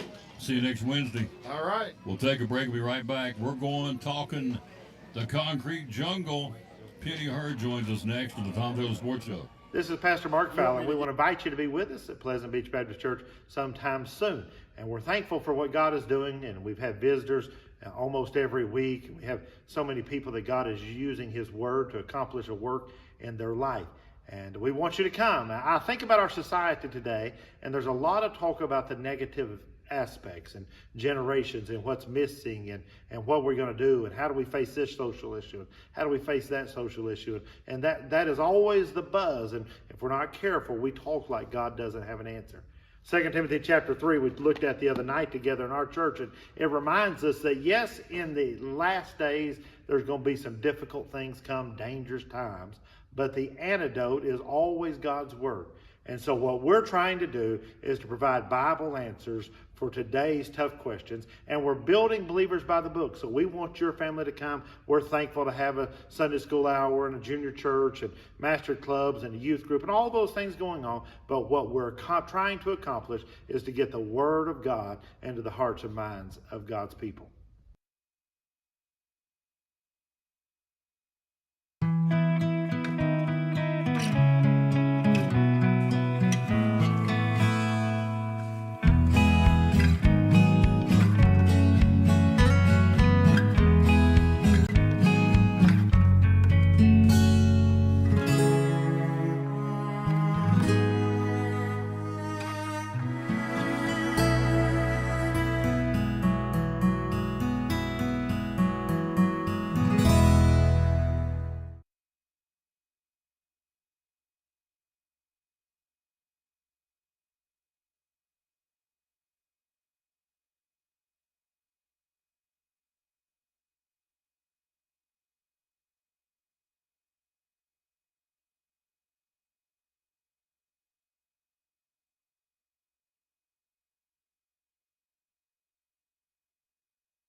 We're all picky about our produce, and whether you're a thumper, a sniffer, a squeezer, or just plain particular, we promise no one is more picky about produce than Food City.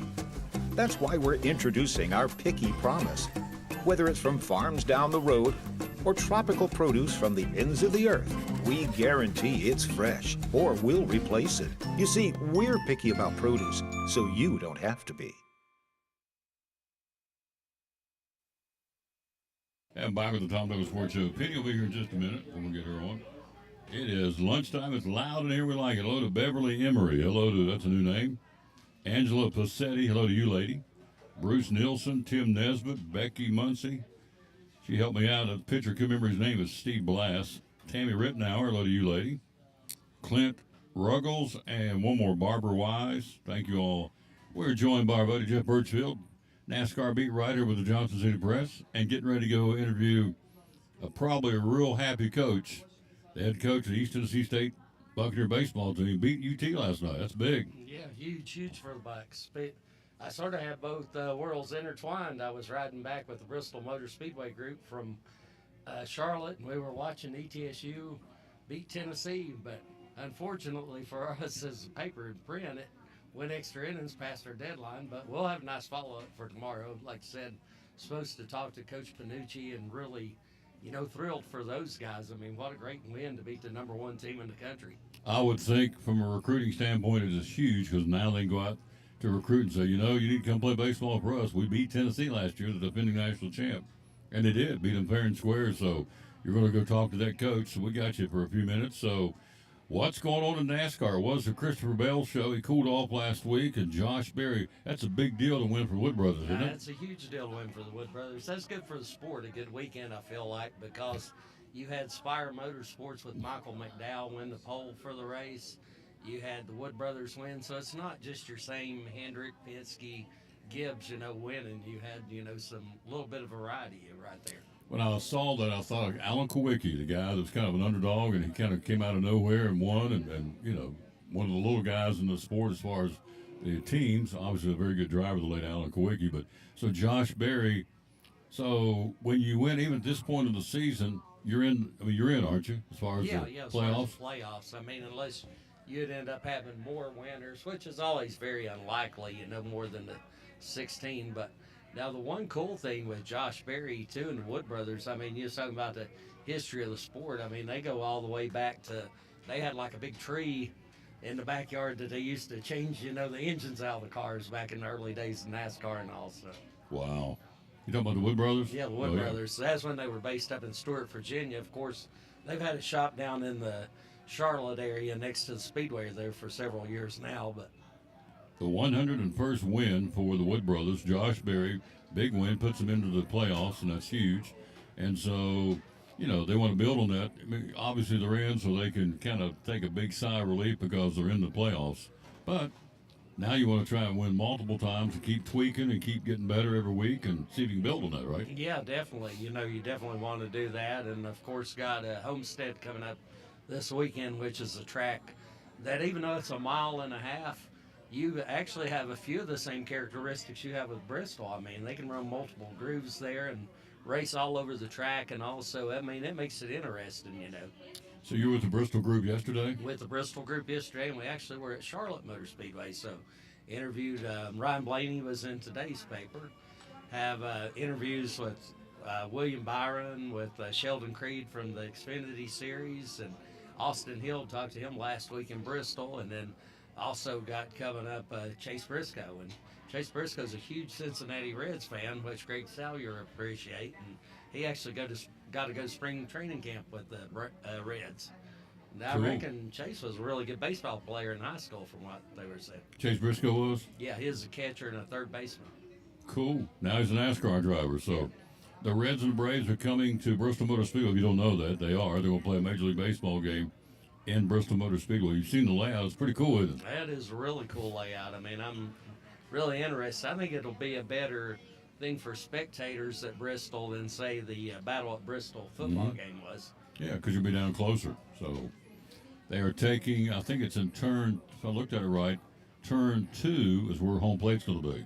Down in that corner, right? I was thinking it's more turn 1, and then turn 2 is going to be more the outfield and all. I believe now. I may have it backwards. Okay. Either way, there's a baseball layout inside the infield of Bristol Motor Speedway. It's a game that'll count. It's not an exhibition. It'll count. It's the Reds homestand. They've got the Braves for a 3-game set. They're playing one in Cincinnati, coming to Bristol and playing the second one and going back to Cincinnati and finish out that 3rd-game set. So it's not just an exhibition. It counts just like the games with the Dodgers and the Cubs in Tokyo. So that's what's happening then. So are they buzzing about Bristol? Everybody's excited.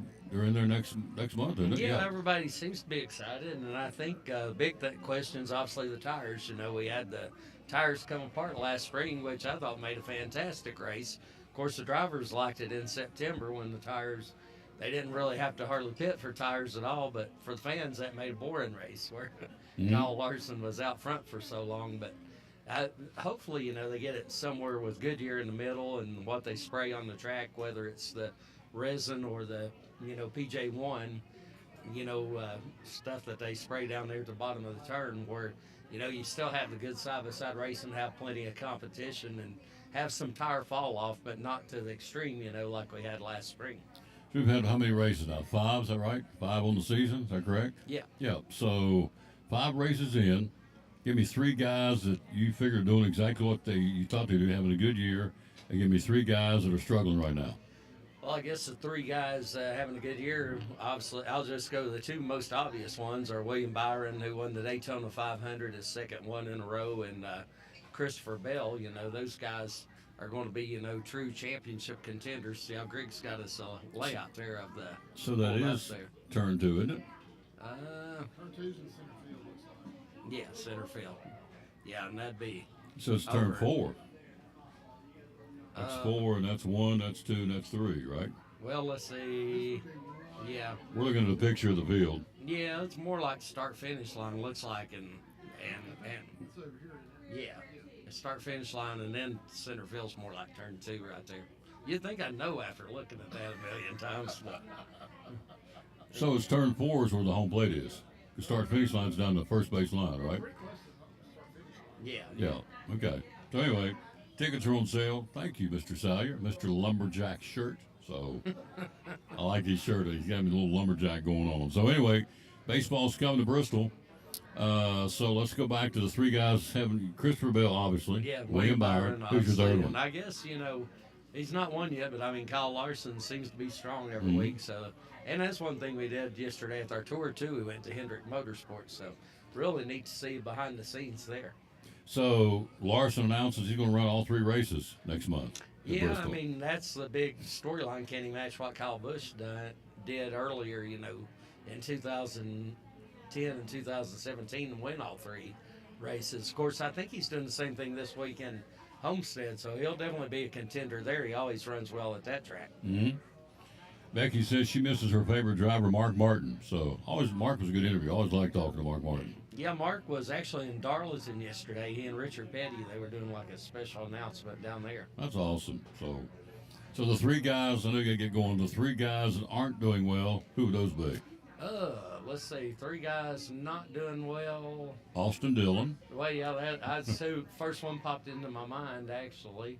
Actually, Brad Keselowski's results have been horrible this year, so he's not come out of the gate well at all. And let's see, possibly a third. I was trying to think. Actually, I guess Legacy's running a little better right now, even although John Hunter Nemechek's really not had the great, luck, overall. He started out the season really good with the Daytona 500, but the last couple races sort of struggling for him. What about my guy? What's Kyle Busch doing? Kyle Busch, he's had some strength, but he's had some bad luck as well, But I think Kyle, I could see him actually winning a race here pretty soon. The way he's, strength that he's showing with that RCR team. Knocking on the door. Yeah, I think so. Denny Hamlin, what's he doing right now? Well, Denny's been a little up and down. He's been another one. And I could say that almost the entire field seems like guys will have a good week and then a bad week. There's really not been much consistency other than William Byron and Christopher Bell. Hello to Beverly Emery is another new name. Diane Gage watching. Lance McLaughlin, Sarah Ryder, Sue Mines, John Glasser. Thank you guys and ladies for watching the show. So you're heading off to interview the baseball coach at ETSU. Yeah. And talk to him about his big win. And so Tony Vitello said, I'm glad we got beat because it's a wake-up call for us. Everybody's been telling us how great we are and so on and so forth.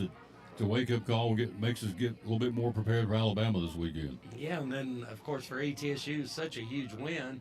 Their big thing, they don't want to let down this weekend because they start Southern Conference play against Samford. So, they another big series. I'll be out there, at Thomas Stadium covering some baseball. Plus, too, with high school softball, we got the East Tennessee Classic here at Wing Deer Park coming up, so that's another big thing this week. Yep. And the season opener at Kingsport Speedway on Saturday for our local racing fans. And she's going to talk to us coming up next. How did the Big South tournament go? Was it well received here in Johnson City Freedom Hall? As far as I know, I was tied up mainly in Asheville at the Southern Conference tournament, which they ended up catching a break having Wofford and Furman in the championship game because, always the biggest crowd goes over there is ETSU. People go across the mountain there to Asheville, and Bucks just didn't play well on that Saturday, and the Lady Bucks didn't play well on that Thursday. So, short weeks for both of them. Well, get going. Get you some lunch. We'll see you back here next week. Sounds Be good. careful. Drive safely. I know. You got that pretty Penny Hurd coming up here next. Penny Hurd. This is the Rose and the Thorn. So we got two thorns here. Got a rose coming up next. She joins us talking racing this weekend at the Concrete Jungle Kingsport Speedway. Back after this on show number 2,251 of the Tom Taylor Sports Show. The Tom Taylor Sports Show and Elizabethton Cyclone Sports. T&S Home Improvements you see on the screen. What's it all about, sir? Well, we build decks. We do underpinning for mobile homes, vinyl underpinning, CertainTeed underpinning, K-Rock, whatever you want. Build decks, porches, whatever you want done. How long you guys been in business? A little over 4 years. 4 years. Yep. Geographically, where do you go? Where have you gone? We try to stay within about 75 miles of the region. We've been all the way over to Virginia, up in North Carolina. Next week, we've actually got to go down to Pigeon Forge. Awesome. So they're everywhere. T&S Home Improvements. So things you guys have been working on, I don't know, last 45, 50 days. What have y'all been doing? Well, last week we built two covered porches, 10 by 20 covered porches. We've done about 600 pinning jobs in the past 2 weeks and about 10 small decks in the past 2 or 3 weeks. Awesome. So if you need that kind of work done, all they want to do is ask you to let them give you a quote and go from there. Phone number, how do we find you? Phone number is 423-946-8432. You're on social media? on Facebook. TNS Home Improvements on Facebook. There you go. TNS Home Improvements on Facebook.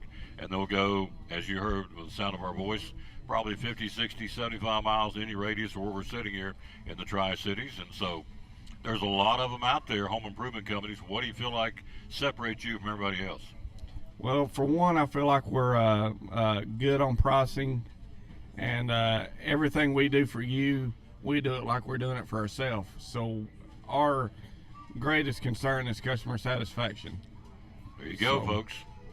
One more time, the phone number is 423-946-8432. One of our great sponsors of the Tom Dillard Sports Show and Elizabeth and Cyclone Sports. I believe in these guys. Travis Constable at TNS Home Improvements, proud sponsor of Cyclone Sports and the Tom Dillard Sports Show.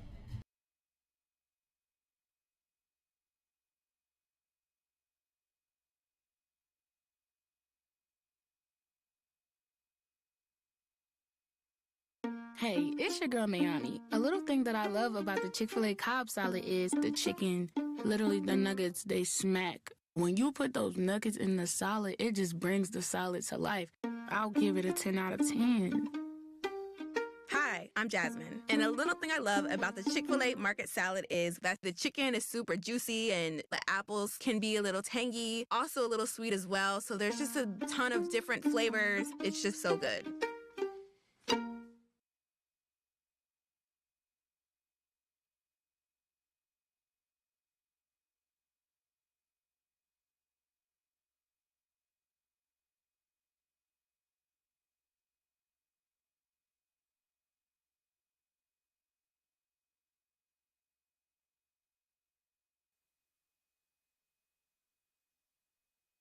And back with the Tom Dillard Sports Show. Thanks to us. Tomorrow we'll be at Lingerfield Drug Center. Friday we'll be at Food City and Food City Friday. Today we're here at Chick-fil-A where they have the Smokehouse Barbecue Bacon Sandwich, obviously slathered in barbecue sauce, crispy bacon, Colby Jack cheese, lettuce on a toasted bun. You get it either grilled, spicy, or original. And then if you want the drink, it's the dragon fruit.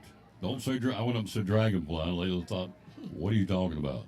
Dragon fruit, pineapple dragon fruit drink. Get it 4 ways: Sunjoy, tea, frosted, or lemonade. And so it's really good. It's the new drink. It's the drink before the big drink, which is coming, the peach milkshake.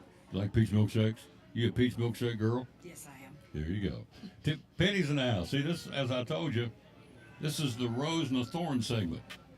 And I ain't the Rose. She's the Rose. She does promotions for Kingsport Speedway, the Concrete Jungle.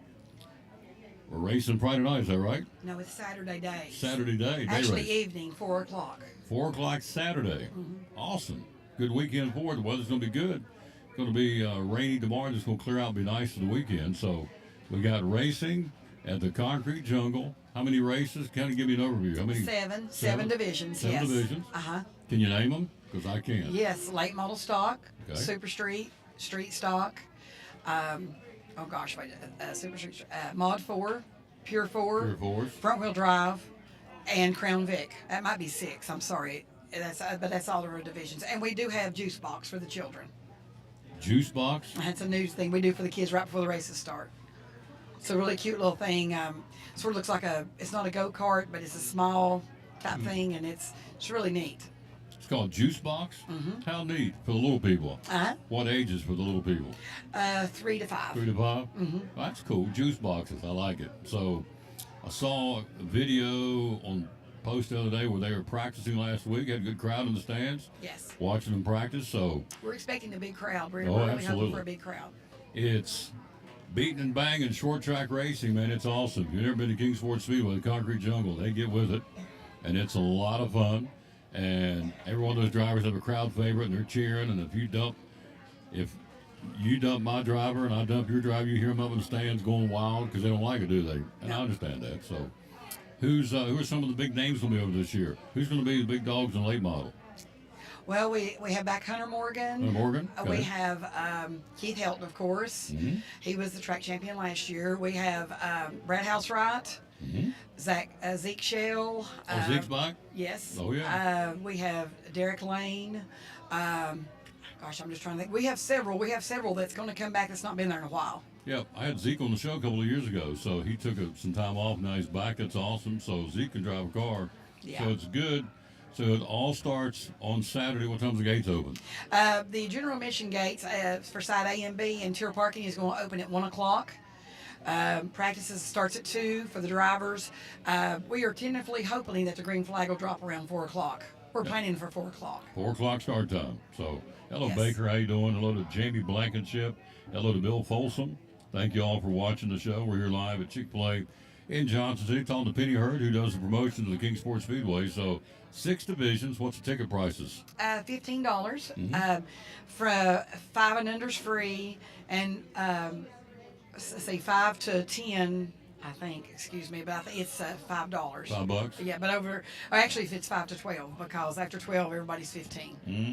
So you start at 4 o'clock, get 6 divisions. You're probably talking 5 or 6 hours of racing minimum for $15. You can do the math. It's like $2 an hour to go over and watch some great racing if you'd average it out. So it's going to be a lot of fun. You have a family section. You have, of course, if you've never been there, you got seats on both sides.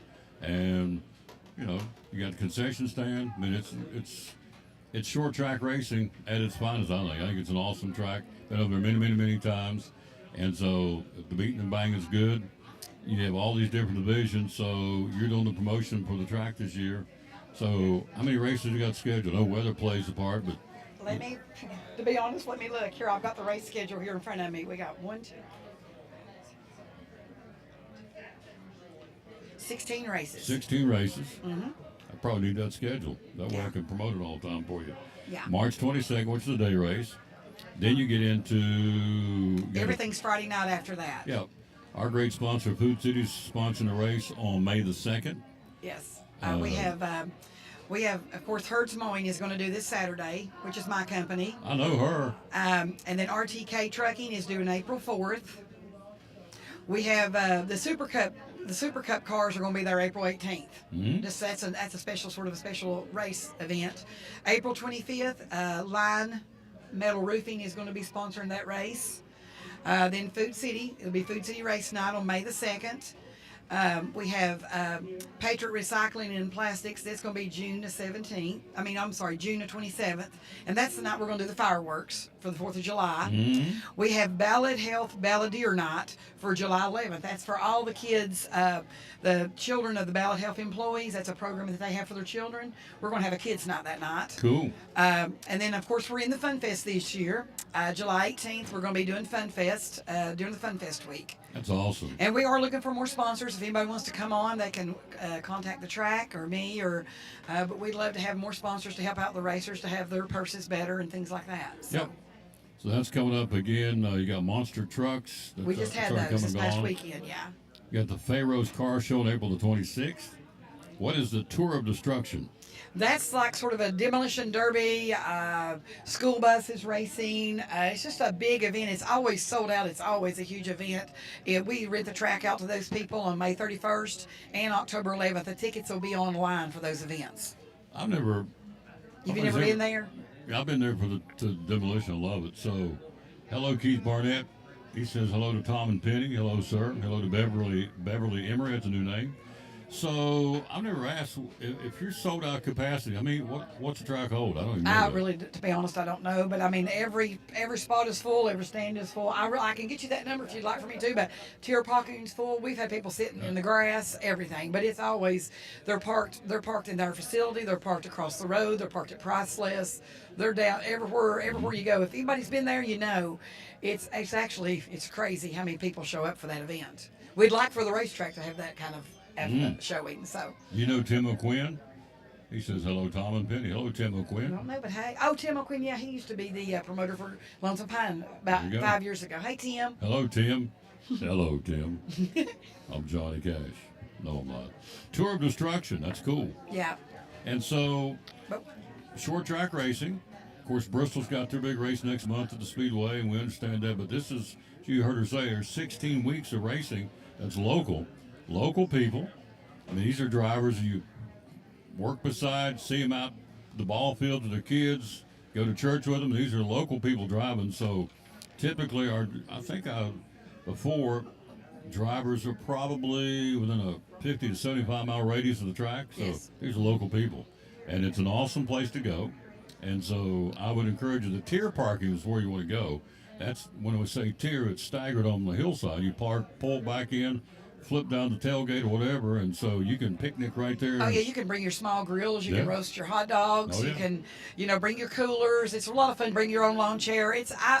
When I am not at the track racing, which I'm very rare, I'm not there racing. That's what we always do. We love tier parking because you have the privacy with your family, your friends, and like you said, you can bring your own eats and just have a good time and hang out. How much is tier parking? Okay, it's $15 for the car, Yeah. and then $15 per person. There you go. Okay. It's well worth it, folks. I'm telling you. So gates open at what time on Saturday?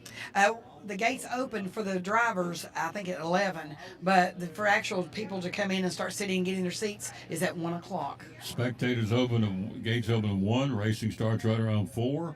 Again, it's wide open racing. They get with it. Let me show you the logo. King Sports Speedway, there it is. Yeah. The concrete jungle. You guys just had a big show at the mall here last month, wasn't it? Yes, we did. Yes, we did. It was well received. It was well received. A lot of Yeah. cars. We had 20 cars, and I would like to, if I could, give a shout out to our sponsors that we already have on board this year. Can I do that? Absolutely. Okay, we have Line Metal and Roofing, LM Dirt and Rock Company. We have Omnia Roofing.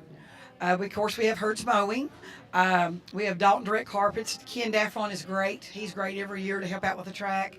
So is Roger Clendenin with RCR Racing. We have Sonny Brown with Quality Heating and Cooling. He's also a division sponsor. Roger, Sonny, myself, and JMB Auto World and Towing. We're actually the division sponsors this year for the track. And also we have Cox Tractor came on this year. We have, and we're looking, like I said, for more. We've got like Fun Fest planned. We've got Food City back. And we have, of course, Patriot Recycling. They're on there, of course, every year. We just are so proud of this year that we have more support. Yep, and they need more. Look, I know people have raced. She races. Obviously, I've got my buddy. I got my Tom Toda Sports on his car. Angie's better half. Mr. Peters got on my logo on his car, so I know you don't make a lot of money winning over there, and we get that. Unlike the NASCAR guys, they put a lot of money into these cars, so they're doing it for the love of the sport. Yes, amen. And let's face it, it's not Bristol Motor Speedway. We know that's not Talladega. It's King Sports Speedway. So a lot of these guys just scrape everything they can to get cars out on the track, so they deserve to have a crowd up there to watch them. For example, you're a car owner yourself. Yes. So to give people an idea, what's a set of tires for one of those cars? If you went out and bought new tires for $197 a piece. So round it up 200 times 4. That's $800 just for the tires. And then your fuel's around $100 for a race. And You got to pay your way in, which is $45, which is $90 if you have you and somebody with you. So that's 800 plus the gas is 100. That's 900. 45 entry fees. You're right around $1,000 before you even turn the key. Yeah, Just to get in place. Last year we had a late model and a super street at the track every week, and just for our late model last year, just to get on the track was $1,200 a week. There you go. And that's just to get on the track. Yeah.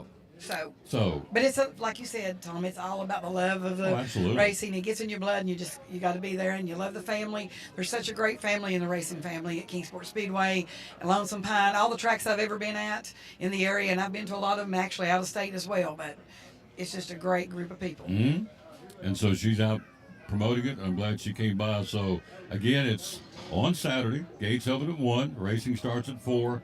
6 divisions at Kingsport Speedway. It's easy to find on John B. Dennis in Kingsport. You get down on that side of town, on the other side of Stone Drive, you just listen to the roar of the engines. You'll know where you're going because there'll be a great crowd. The weather's going to be great. So how do we find you and follow you on social media? Well, there's the Kingsport Speedway Facebook page. Anybody can go on there and join it and watch. We have schedules. We'll have results listed. Jeff does a great job in Johnson City Press at Kingsport Times. There will be a write-up out tomorrow about the season opener. Jeff wrote it, talks about all the divisions, everything that's coming up with the track. But there, where there's a will, there's a way. But we're there. We'll be there every other Friday night, starting on April the 4th. After this week, the next race is April 4th. Yeah. And then we don't race every Friday night. It's every other Friday night. So. And Friday night at Kingsport Speedway, particularly in the summertime, it's hot, steamy, and muggy, and tempers are flaring, and somebody bumps you. Because you're a driver yourself, right? Yes, I was. So I don't anymore, but I did. turning laps, what, 13, 14-second laps? Is that what you're doing? Yes. So did you ever get mad behind the wheel? Several times. Does the cow get milk? Exactly. Because you're riding around trying to win, and somebody out there bumps you or hits you, and you're thinking, where'd that come from? Yeah. Why'd you do that? I'm just trying to. I'm minding Sometimes my them business. guys don't like that a girl was a little bit fast. Oh, really? Yeah, sometimes. Oh, really? Yeah, but that's okay. You kind of rubbed them the wrong way because you had a fast race car? Interesting. So they would tap you and let you know they didn't appreciate you being fast? A little. Yeah. Wow. Okay. I like it. Tempers flaring at Kingsport Speedway. And so anyway, they come up on this one was a day race. Then after that, when you go into April, it all becomes Friday night Yes, race. and the green flag drops tentatively at 8 o'clock. Yeah. So there you go. Okay. So get out there Saturday and enjoy the concrete jungle, they call it. You won't be disappointed. You've never been. You will get hooked, I promise you. It is good stuff. It's, again, local short track racing, which Jeff said many, many times on the show. That's the backbone of NASCAR, short track racing. And so it don't get any better than the Kingsport Speedway. So thanks for Thank coming. you, Tom. Thank you so much. You're awesome. All We'll take right. a break. We'll be right back. We're live at Chick-fil-A on show number 2,251. We started 10 years ago and trucking along. Last year, we were told we had 1 million views, thanks to Facebook and YouTube. Thanks to you guys out there watching. So, quick break back after this from Container Man. In a world where cluttered trash and debris threaten your property, one man is ready to save the day. He's Container Man, your dumpster delivery superhero. Need to clear out your garage? Call Container Man. Remodeling your home? Call Container Man. Demolition waste taking over your job site? Call Container Man. From minor to major projects, Container Man has the perfect size dumpster for every task. With lightning fast delivery and the customer service of a locally owned company, he will help you restore order to your world. When you're ready to fight cluttered trash and debris, call Container Man.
On our buddy Joseph Taylor, Ivy Hall Nursing Home. What's going on at Ivy Hall right now? Yes, sir. Ivy Hall, we're accepting long-term or short-term admissions.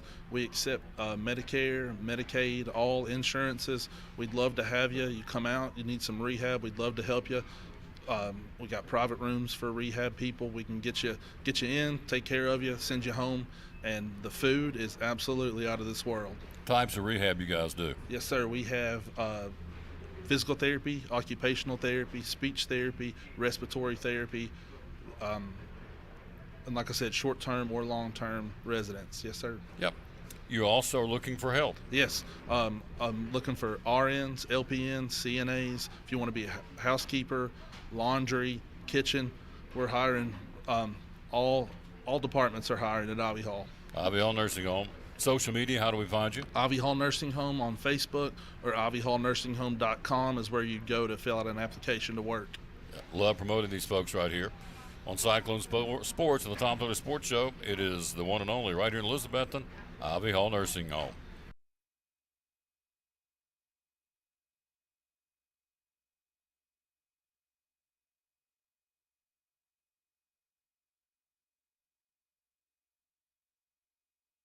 I stand before you now as proof that you should never believe that something is impossible to do. In America, the impossible is what we do best.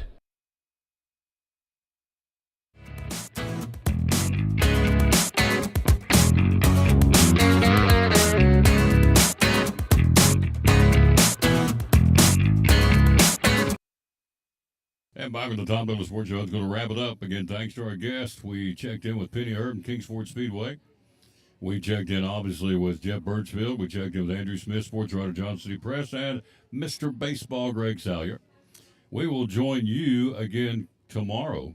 And are you come talk? You're not going to come talk? Okay. We're going to join you back here tomorrow. We'll be at Lingerfield Drug Center. Then Friday we'll be at Food City on a Food City Friday. So thanks again for watching the show number 2,251. As you saw the promo, we hit 1 million views last year. So thank you for that. Let's say hello to some folks. First-time watchers, Mary Hickson. Thank you, ma'am. Joseph Spilati. I'm sure I butchered that name, didn't mean to. Joyce. Joseph Victor Dowdy. That's a new name. Beverly Emery. Angie Salmons, thank you for watching, ma'am.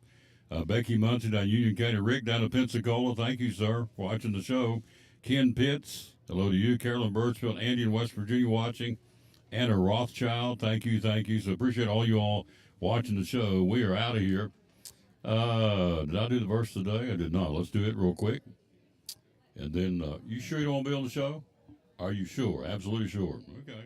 All right. Usually they're clamoring to be on the show. She said, I'm going to eat my waffle fries and stand here and say hello, and that's a good thing. All right, let's do this real quick. Here it is, Matthew. Good way to end the show. Matthew 12, 24 and 25 says, consider the ravens. They do not sow or reap. They have no storeroom or barn, yet God feeds them, and how much more valuable you are than the birds. Now listen to this, verse 25. Who of you by worrying can add one single hour to his life? It's in the book. We all worry about things. Most of the time we worry about things that we turn out it's never even going to happen anyway. We worry about things that, number one, we have no control over. Number two, we worry about things we turn out going, it's not going to happen anyway. 50% of the stuff you worry about never comes to fruition. It's a good way to end it. Matthew 12, 24 and 25. See you back here tomorrow from Lingerfield Drug Center. Till then, we'll say as always, the mama told us every day went down to catch the bus, bloom where you're planted. Bloom where you planted, and I'd go, bloom where you planted. So Tom Taylor, I heard that. Heard you making fun of me. Yes, ma'am.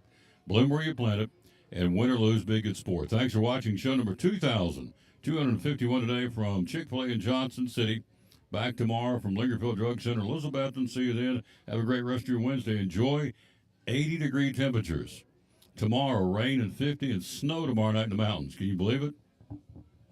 There you go, East Tennessee weather. But it's going to moderate and be good by Friday. Have a great rest of your Wednesday. See you tomorrow. So long from Chick-fil-A in Johnson City.